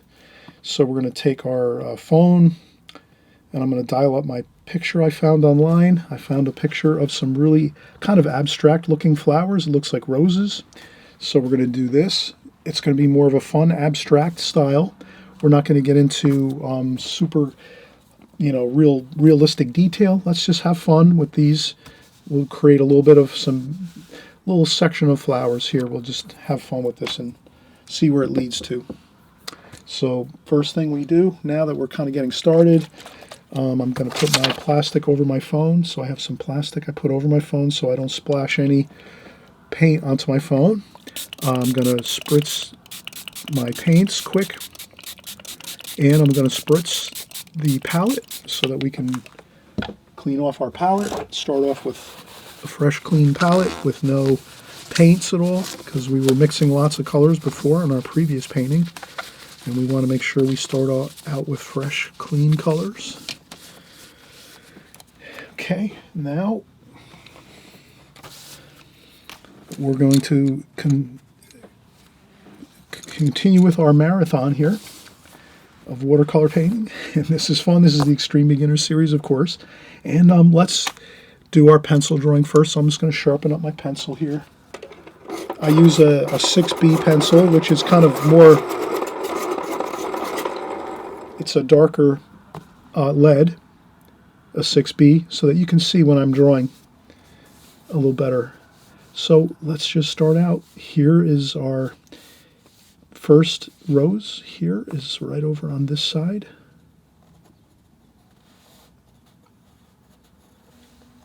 Like that. That's the first rose here we have, with the petal over here. And then over here we have a few more. We have a rose over here, and then we have another one here. And that is the stem there. And we're going to have some shadows over here. So this is pretty much a vase that is near some curtains or a wall behind. So we're going to have some shadowing that goes with this painting.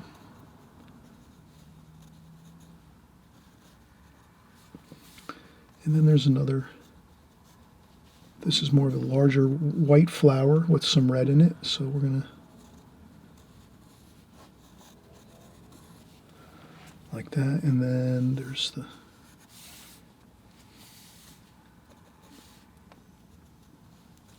okay.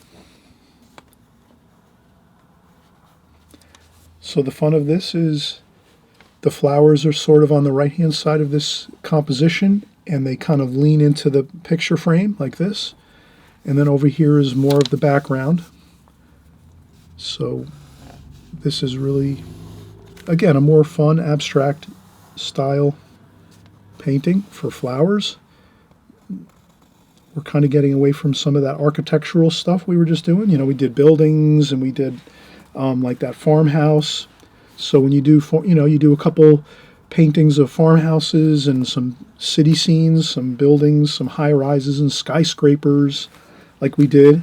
Now's a good time just to have some fun. We're going to do a little more colorful flowers with some shadows, and we're not going to really work too hard on this one. We're going to kind of have more of a freer, fun experience, less challenges with architectural style, things like that. You're doing more free flowing, fun flower shapes.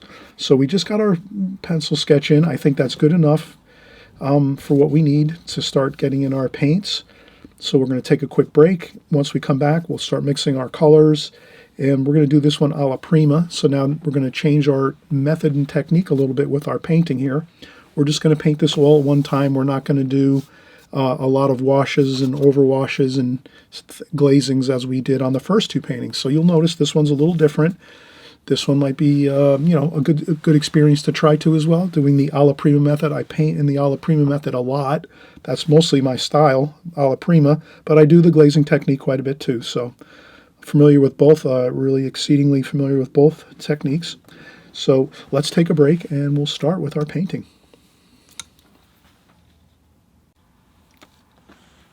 Okay, we're getting started again.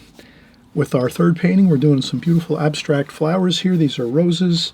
We're going to have a great time getting this painting going here. First thing I did was I changed out my water, crystal clear, fresh, clean water to start out with. That's what we always want to do each new painting. Even when you're doing a painting, in the middle of each painting, you should change your water in your water container a couple different times, especially if you're going to be doing some really light, very, very light washes. You'd want to have fresh, clean water for your very light washes, like a light blue or a light green. If you're doing a sky or some water, you'd want to keep your water in your water bucket very, very clean. You can also use two different water buckets. A lot of artists use that. They take two water buckets. They have one water pail. They go in there first and clean off the brush first in the first water bucket, and then they go in and use the second water bucket, and that usually tends to stay a little cleaner. So you could either use two water buckets to keep your brush a little bit cleaner and your water a little cleaner, or you could just use one water container and just change it very, very frequently. And I've also seen other artists use really large buckets of water, and they just use the top part of the water on the top of the bucket. So maybe it's a large, almost like a bucket you might use for working around the house in the laundry room and things like that, a large bucket. And you just leave the water bucket half full or 3/4 full, and then you just use the top portion of the water in the water bucket to use for your water, and then all the sediment goes to the bottom of the bucket, so you're always having fresh, clean water at the top of your bucket. So all different kinds of interesting ways. You could probably look up on YouTube, and there's probably a lot of different interesting, really cool ideas for using water containers for watercolor artists. But I tend to just like the simple change the water frequently with just the one bucket, and that works for me. You're the artist. You'll figure out how you like to do your process and methods with your water buckets and pails. So let's start here. We're going to mix our colors first. Let's get some greens out here on the palette. So some light and okay, so that's pretty. I'll use a little bit of that. And maybe a little bit of brown mixed with this one. Like that. That looks pretty good. Kind of like an olive color, like an olive green. More of a bright green over here. And then we're going to do some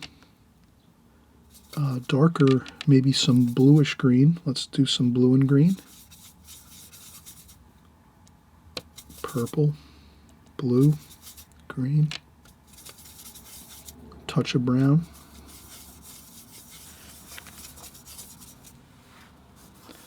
Maybe a little more blue.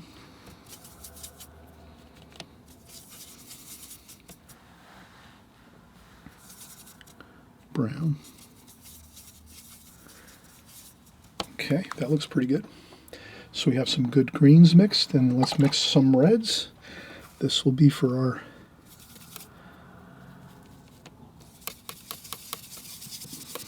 roses. So we have some red roses here. We'll do an alizarin crimson kind of red here, and then this is kind of like a cadmium red here, and then some orange too. Let's do some orange like that, and I think that should be good. Maybe a little bit of orange up here too, mixed with some red.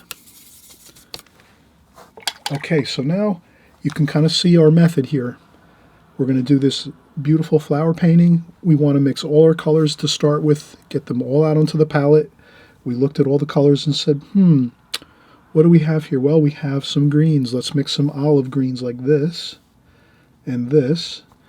There's some lighter greens. That's like this here, kind of a brighter green. Then we have some dark greens like this here, some darker greens. And then we have our reds for our roses, and you have some more of cooler reds here, some warmer reds over here, like some cadmium red, some alizarin crimson type reds over here, and a little bit of orange too. There's some orangey reds over here in this flower, and then up here too as well. And then maybe we even want to have a little bit of black up here, just to have some black for some of the darker areas over here, I think, that we can mix in with this blue. And I think that's good. I think we have plenty and of paint out on our palette. Let's start. I think I'll start with my darks. And again, I'm using my Simply Simmons it's a size 6 brush, Simply Simmons round watercolor brush. It's synthetic. And here we go. We're going to dab on and have fun with the paint. We are having a good time with our paints here, and we're doing our darker green leaf forms here and there. There's a couple more darker leaf forms down here, like that. Like so. Then we're going to go in and get some of that olive green and start mixing that in a little bit with the darker greens. And this over here is a little darker. This one here, this leaf form here. I'm going to get a little bit of a splash going here. I mix up a little bit of water and I just do a couple splashes like that. And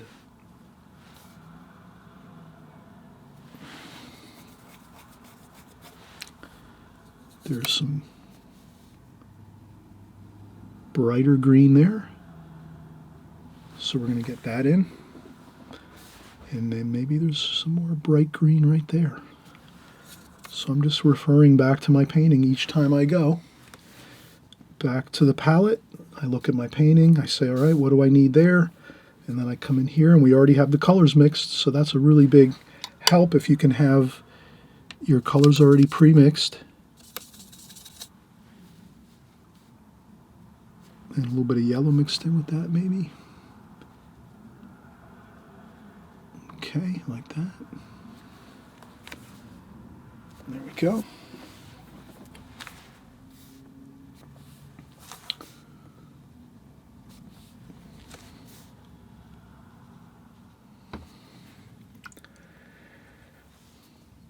Okay.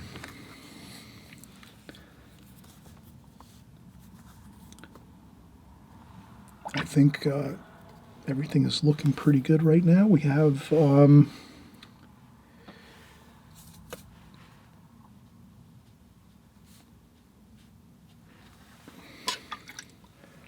let's start mixing in some of our reds for our roses here.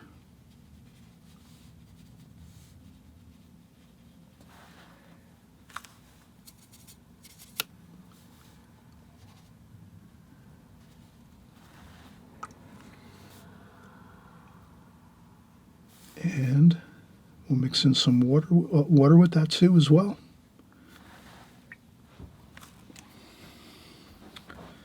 Maybe some straight paint. So you can always go in and get straight paint right out of your palette, just to give some more little extra added color, exciting color like that. And then here,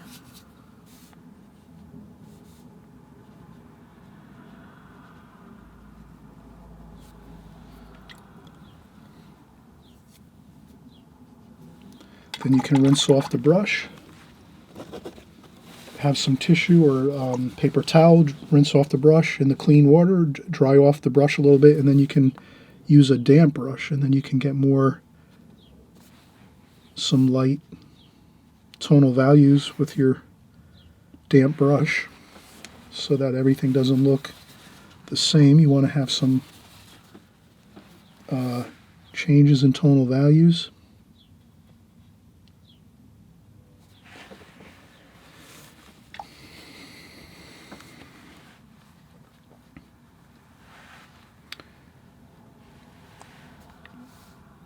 And then a little more. This is more of a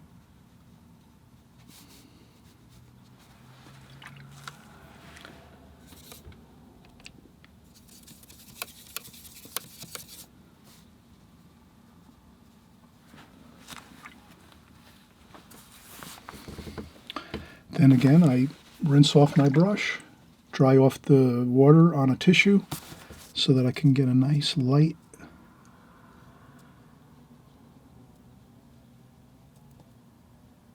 wash like that. Again, we don't want a couple of the really, really dark darks. Looks good in there, right?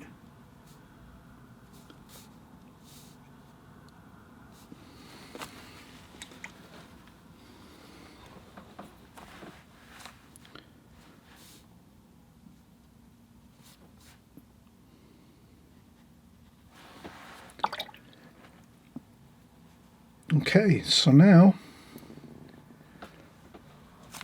what we can do is add some brown to this blue here. A little bit of red. A little bit of green over here. And then we have a mixture of some shadow colors. But before we do our shadow colors, I notice we need to get this rose here complete. This one over here,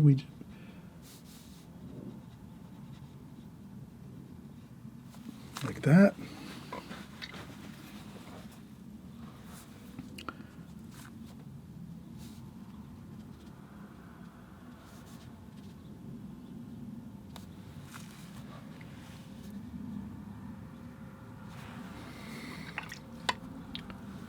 Okay. Now we can go in and do our, and you know what, for our shadow colors, let's use our square brush. We've used, and we're going to empty our water too. You see how murky that water looks? Let's make sure we empty the water one more time like we talked about. If we're going to make a shadow color, to paint in shadows in this painting, we don't want to use really muddy looking water. We want to use this shadow color like this, and then we just do this like that. So now we're doing some shadows. If you have to lift up a little bit, if you see some watercolor getting a little bit out of control, that's all you have to do. Purple, I would say some purple is going to look good for shadows. Shadows always look good when you add some purple to those. So there we go, purple. And we're just going to do that. So that's some shadow there. There's some shadow there too up top.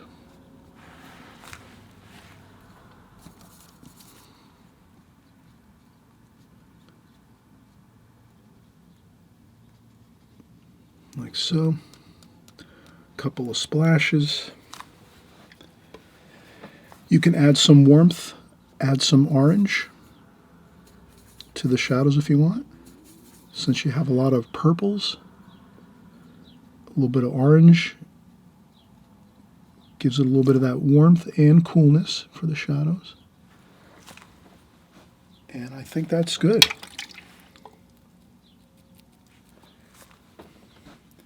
So as you can see, we had a great time doing these flowers. Very fresh, very fun, free.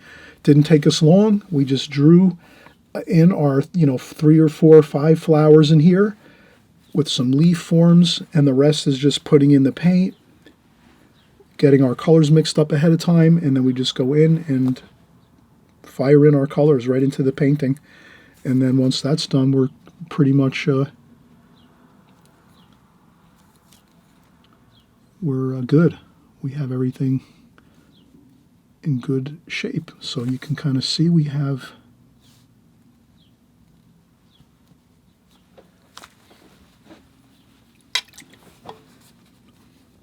a nice looking abstract flower painting with some realism too as well. And again, if you want to infuse a little bit of extra bits of color, now's the time to do it, since you have the we're working on it, we're thinking about it. You can add in some bits of more highly exciting color like this. You can add some there too, like that. And I think that's perfect. So we have 3 paintings completed already, and we're going to have 1 more to go. We're going to do a boat next.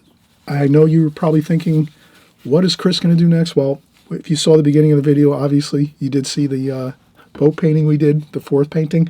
But let's have some more fun. 1 more painting to go. Again, this is an Extreme Beginners Marathon. We're doing 4 paintings, not 1, not 2, not 3, 4 paintings. We're doing 4 paintings. We're going for the gusto. We're having a great time of it. And again, the more you repeat and practice your watercolors like this, where you're doing 2, 3, 4 paintings in one sitting, even if you can do it in one day, that means you're really making a lot of progress. You're learning as you go. You actually don't even realize how much you're learning when you're working and painting, because it's all like in your mind. Your mind is a large part of watercolor.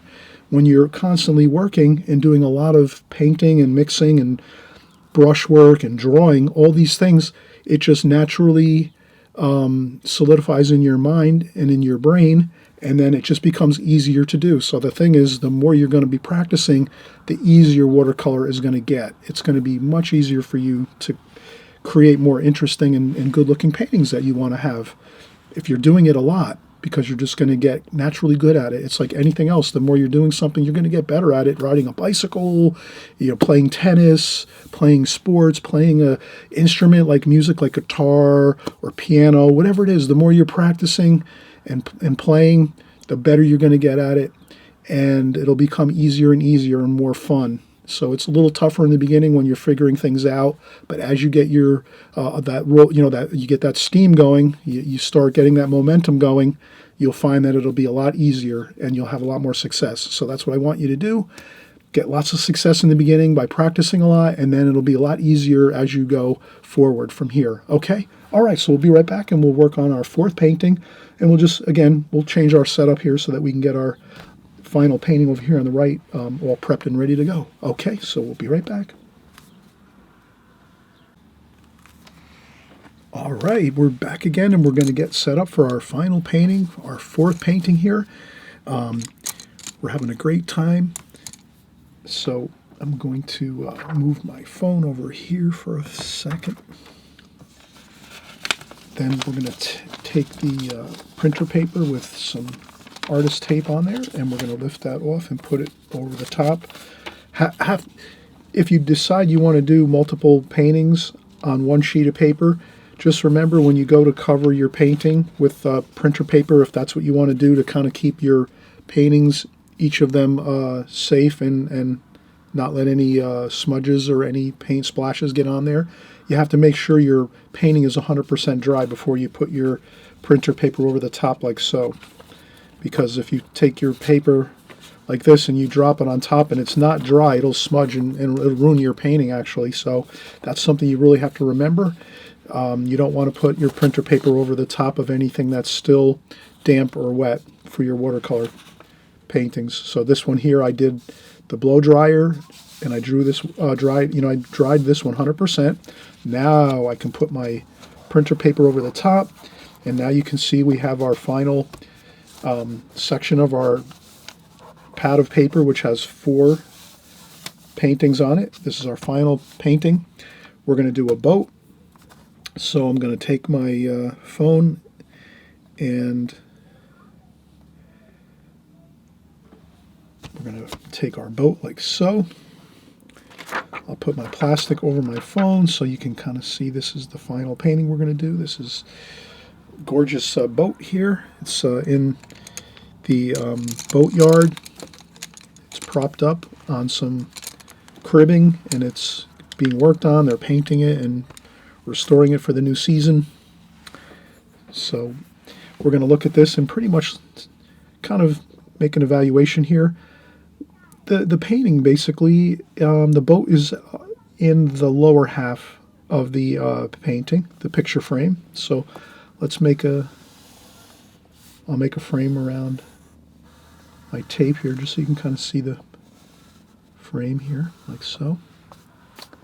And so if we make a halfway line across here very lightly, we'll notice that the boat is here in the lower half, and then the upper half is more or less the trees in the background. And there's a bird flying across the scene too. And there's some other things going on in the background a little bit, but we'll kind of keep it simple here, and let's get our boat lightly sketched just so we can kind of get a feel for it. So it looks like it's pretty much, if we hold our pencil up, you can kind of see it. It is a little bit on an angle, the boat. So it's not completely straight across. It goes on a little bit of an angle. And the stern of the boat, the back of the boat, is a little bit of a distance away from the edge of the paper here.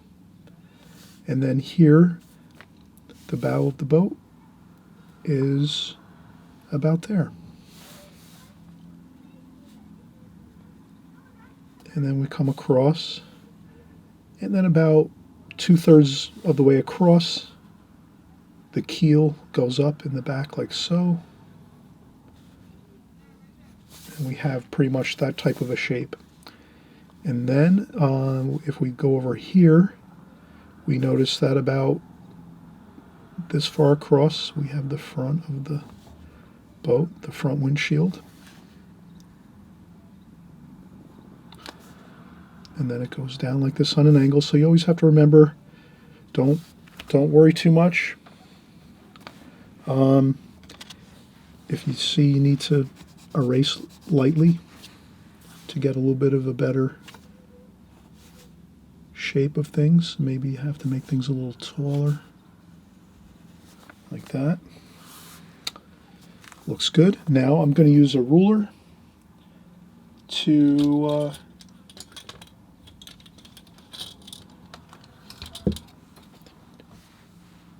create some of my my bracing here. So this boat, I think what I have to do here is I have to come across here and then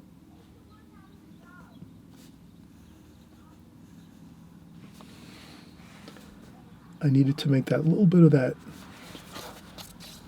dip in the front of the boat, the bow. There's a little bit of a change in height for the bow of the boat there, and then there's a stripe on the boat across here, like that, so we can get that stripe there. Then there's the darker portion of the boat underneath.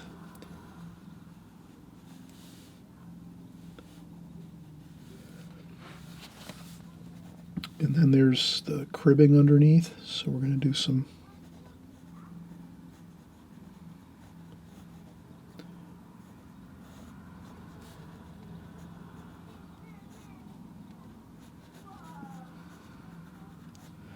I'm doing some cribbing underneath here, and we're just following the shapes that we see underneath.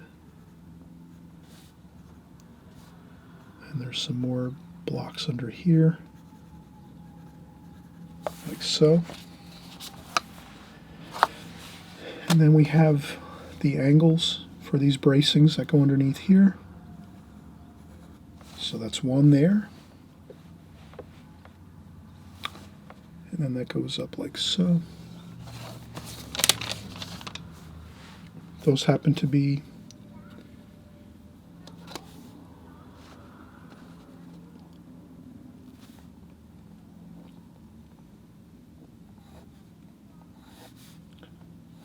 like that.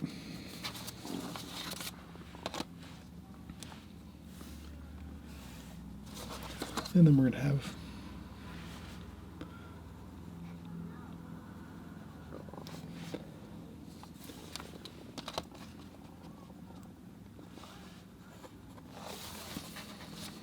there, and then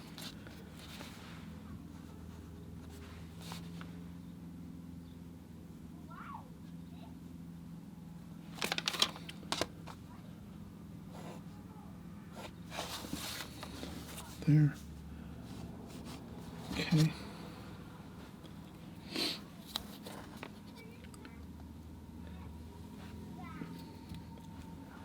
And I think that's good. So we have our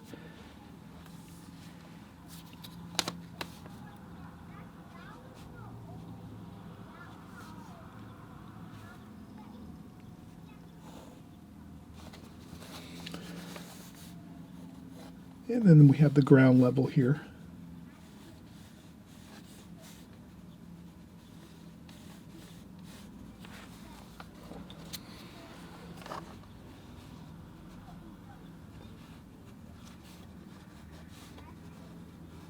I'll make a couple boats over here, I think, just to make some interesting shapes in the background over here. And that should be good. Okay, and then we're just going to have some trees in the background here, like so. That'll be our dark greens, and then our blue sky up above.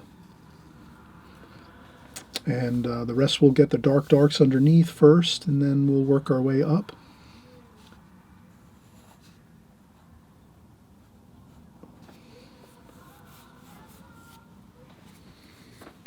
And we should have a good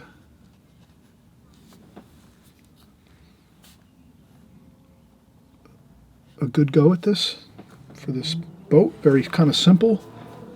And let's take a quick break. Once you do your drawing, You'll notice that you might need a break because it's a little bit, we're working a lot now. This is our fourth painting too as well. So, and again, if you break these down, maybe one per day, that might be a better pace for you, or maybe 2 a day. It's up to you.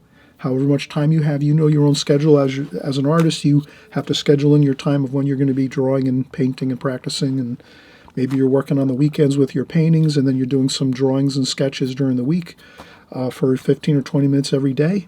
I hope you're going to work and do your sketching and drawing during the week, and then maybe on the weekends when you have a little more time, you can do your paintings. But in any case, let's take a quick break, and then we'll start on the painting portion of this. And we're going to do this alla prima. So again, we're going to paint this all at one time, similar to the roses that we just did, which means we're just going to paint everything as we go, and we're not really going to be doing any glazings and so forth. We're just going to go right in there and get everything done at one time. Okay? All right, so we'll be right back, and we'll start with the painting here.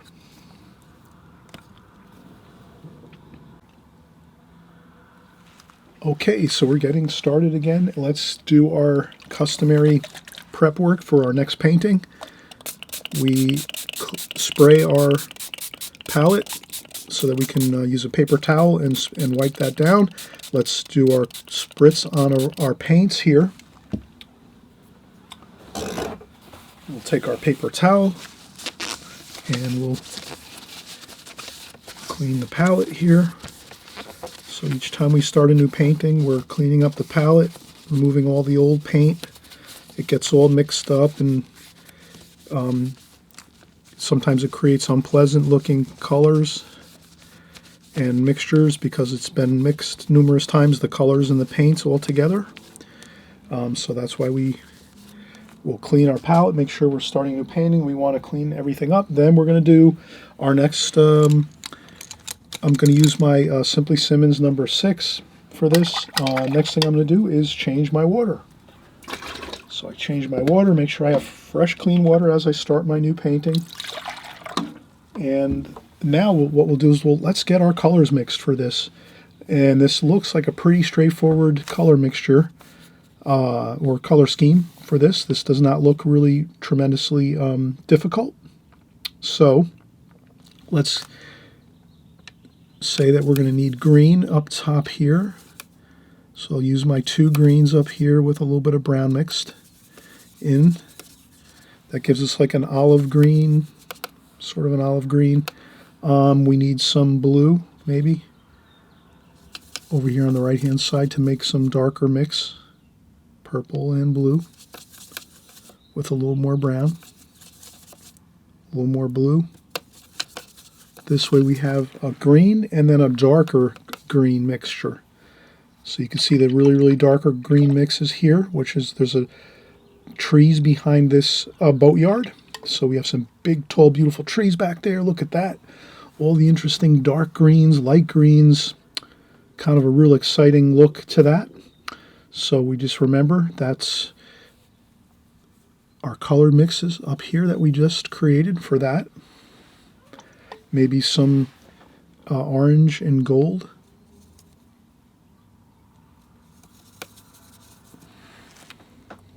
As well. Get a little bit of that warmer green color. Then we're going to need some red and brown for the bottom of the boat. Brown, some reds and browns, oranges we can mix up. So we have lots of reds, browns.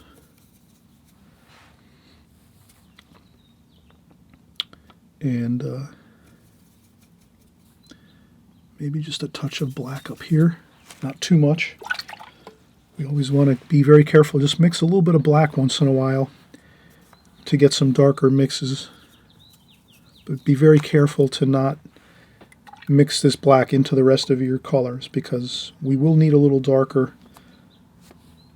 black maybe mixed in here and especially underneath here.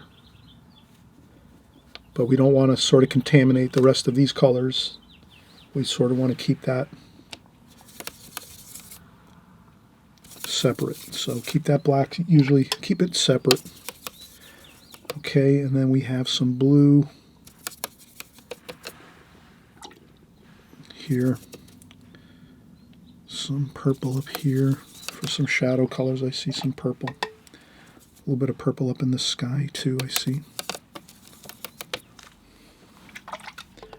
And then down at the bottom, brown and orange. And some red. More like this. Maybe a little more orangey, like that. Okay, so I've looked at all the colors and I said, let's mix our colors first so that we don't have to worry about that. Once we start painting, we can just really basically use everything we have in our palette that we've already looked and said, okay, let's mix the colors. We did the greens with the golds and a little bit of the blue too as well to get the darker green mixtures there for the trees in the background. Then we have some purple for some of the shadows here and there. We have the reddish brown color for the underside of the boat. And we have some more blue for some shadowing, maybe some sky and some shadowing. Then we have some more gold, orangey kind of gold color here for the foreground. And we have some blue for some shadowing underneath here too. So we kind of have, all the colors are pretty much good here. We're going to do this alla prima. So I think the first thing we'll do is we'll maybe use the larger square brush, flat brush. And we'll start with our darker darks up here. And we'll just start getting our darker darks here.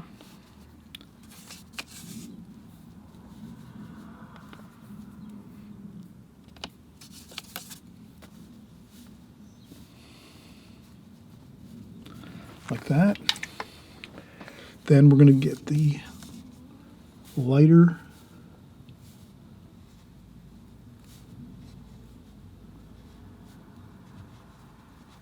greens up here with a little bit of that orange mixed in there and some yellow. Like that. And then we're going to go right around the boat. If you want to try to keep a little bit of the some of the boat rigging,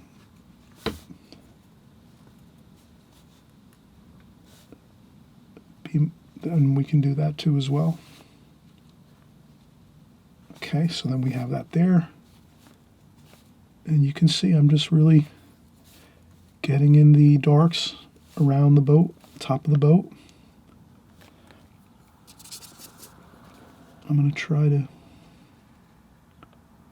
leave some of the whites of the masts and rigging.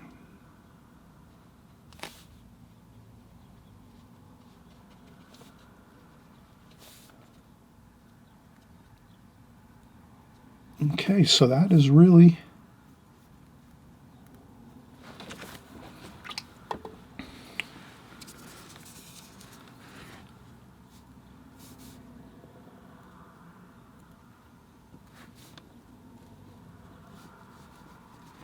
all right, perfect. Now we can, since we have this, you could see if you can scratch out maybe with a little bit of a bamboo pen, or sometimes you can get a little bit of a light.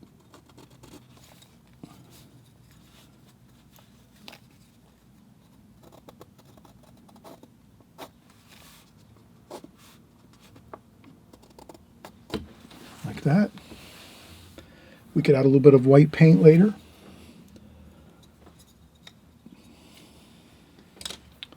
Okay.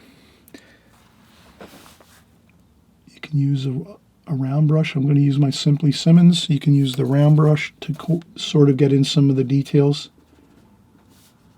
if you didn't quite get everything with the square brush. But that looks pretty good. Then we're going to go in and get our reddish color for the underside of the boat, the hull of the boat. So we're really kind of sticking with the darker colors here.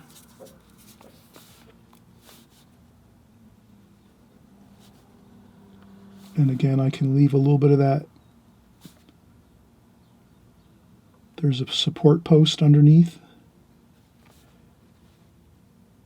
So you can leave that a little bit. You can Try to paint around that and leave a little bit of that white support post under there as you go, as you're painting, if you can.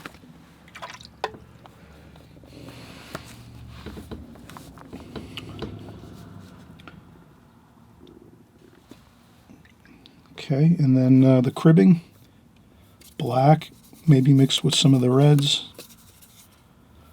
And then we have the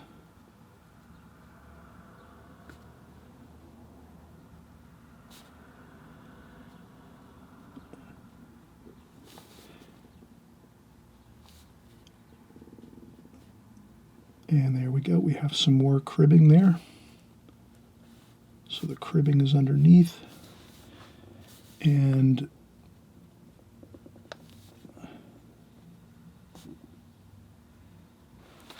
like so.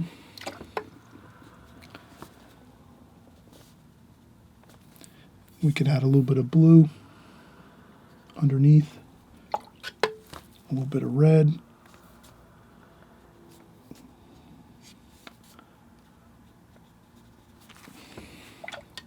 Get some of those darks under there. And I think at this point we could get a few more darks for these posts there.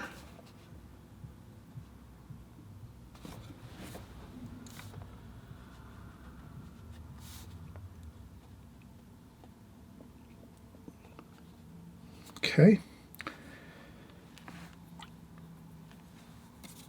A little bit of purple over here. Some cool shadows in the background.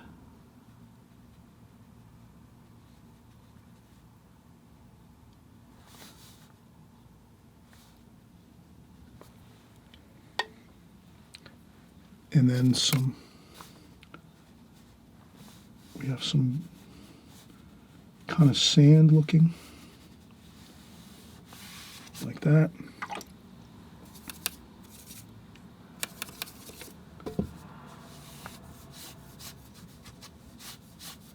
There we go.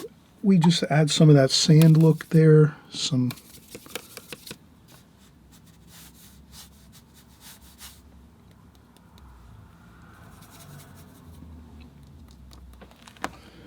we could add a little bit of splashing. Speckles here for some sand. So we have sand, that sand kind of feel. You could just use your brushes and kind of speckle on some sand. Like that. Okay, I'm going to change out my water. And we're doing this a la prima. So we're just painting this all at one time. I'm changing my water one more time because we are going to use some purple and blue up here in the sky, and I just scrub on some sky color like that.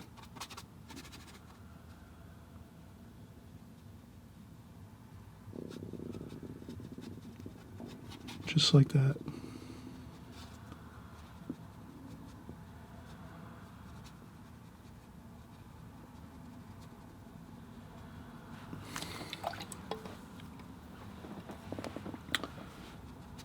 Okay, some sky wash up top, and we're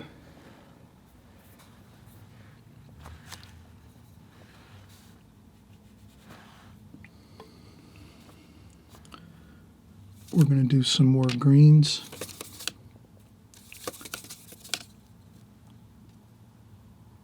And blue, maybe. Just to have maybe some darker mixes back here.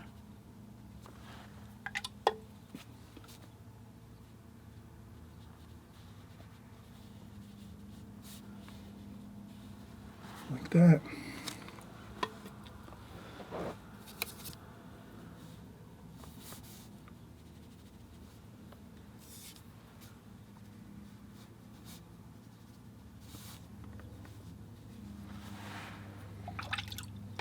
Okay, then we're going to use some blues and purples for the boat.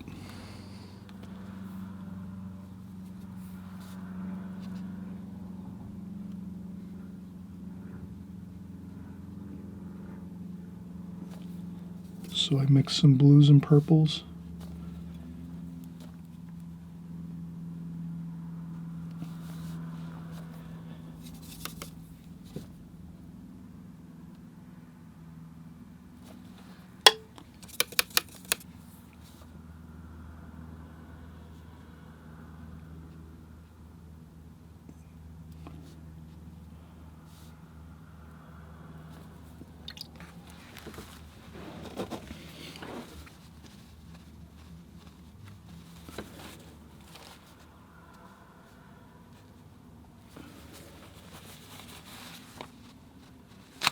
Okay, so I just made this a little darker over there.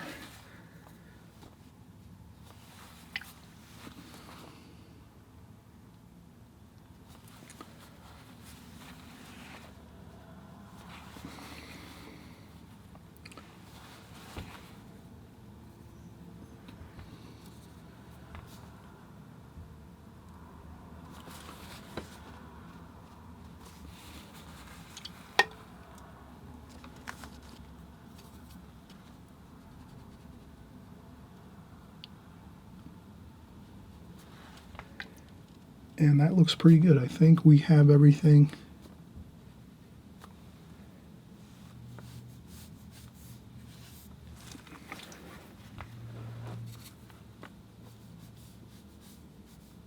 We have everything looking pretty good. Some blue into this sandy area here, just to kind of mix in some warm and cool. Like that. All right, I think we're pretty much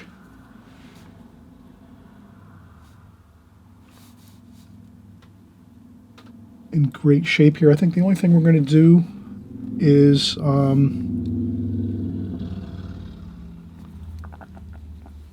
going to add just a little bit of white paint for some of the rigging up here. I think just a little bit over here. So some of the rigging, and we'll make a bird. Maybe we'll make a bird up here flying, like a seagull flying along the shore scene here of our beautiful boat. And I think that's it. I think this is really, everything is looks fine. Okay, so we'll take a break. We'll come back. We'll finish up some of the rigging here and our masts and things, and we'll call it a completed painting.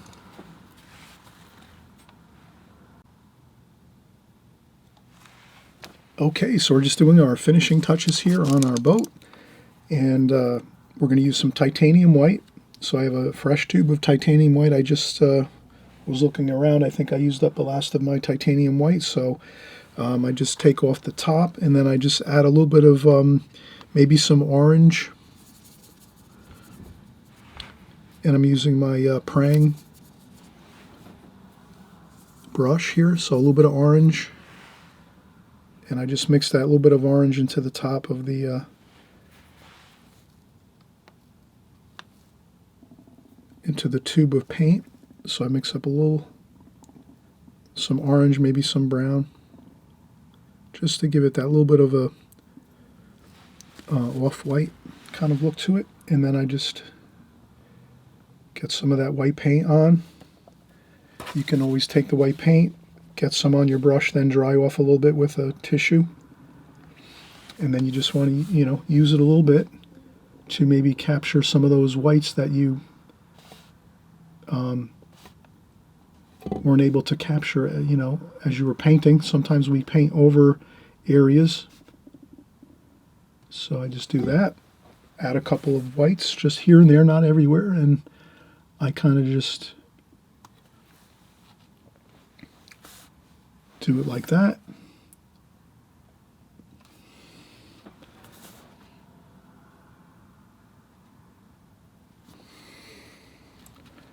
Just so I can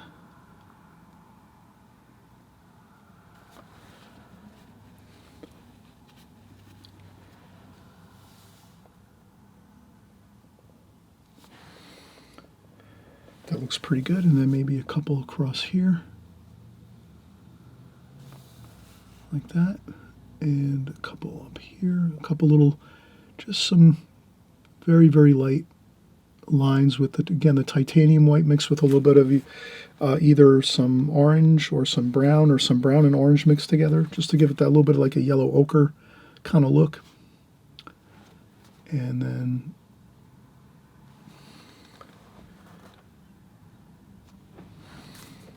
once we have that done, we can maybe do a little seagull. So we'll just put some of that white paint on the brush, dry off the brush a little bit, and then maybe we'll just put a couple birds here.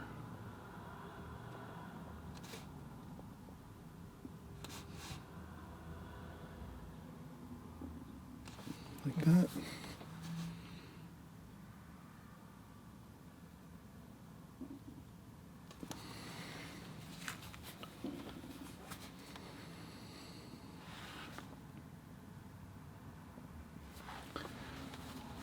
Okay, and there might be a couple boat masts over here.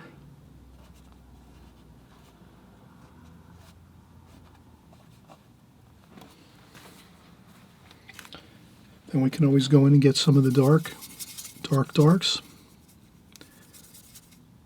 and then do the same thing. Where we have some of those lights, you can also add a couple darks here and there.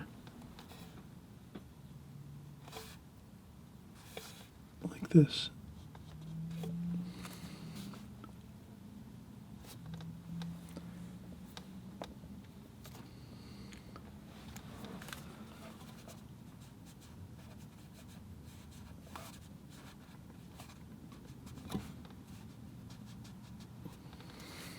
And I think that's good. All right, so we've finished all of our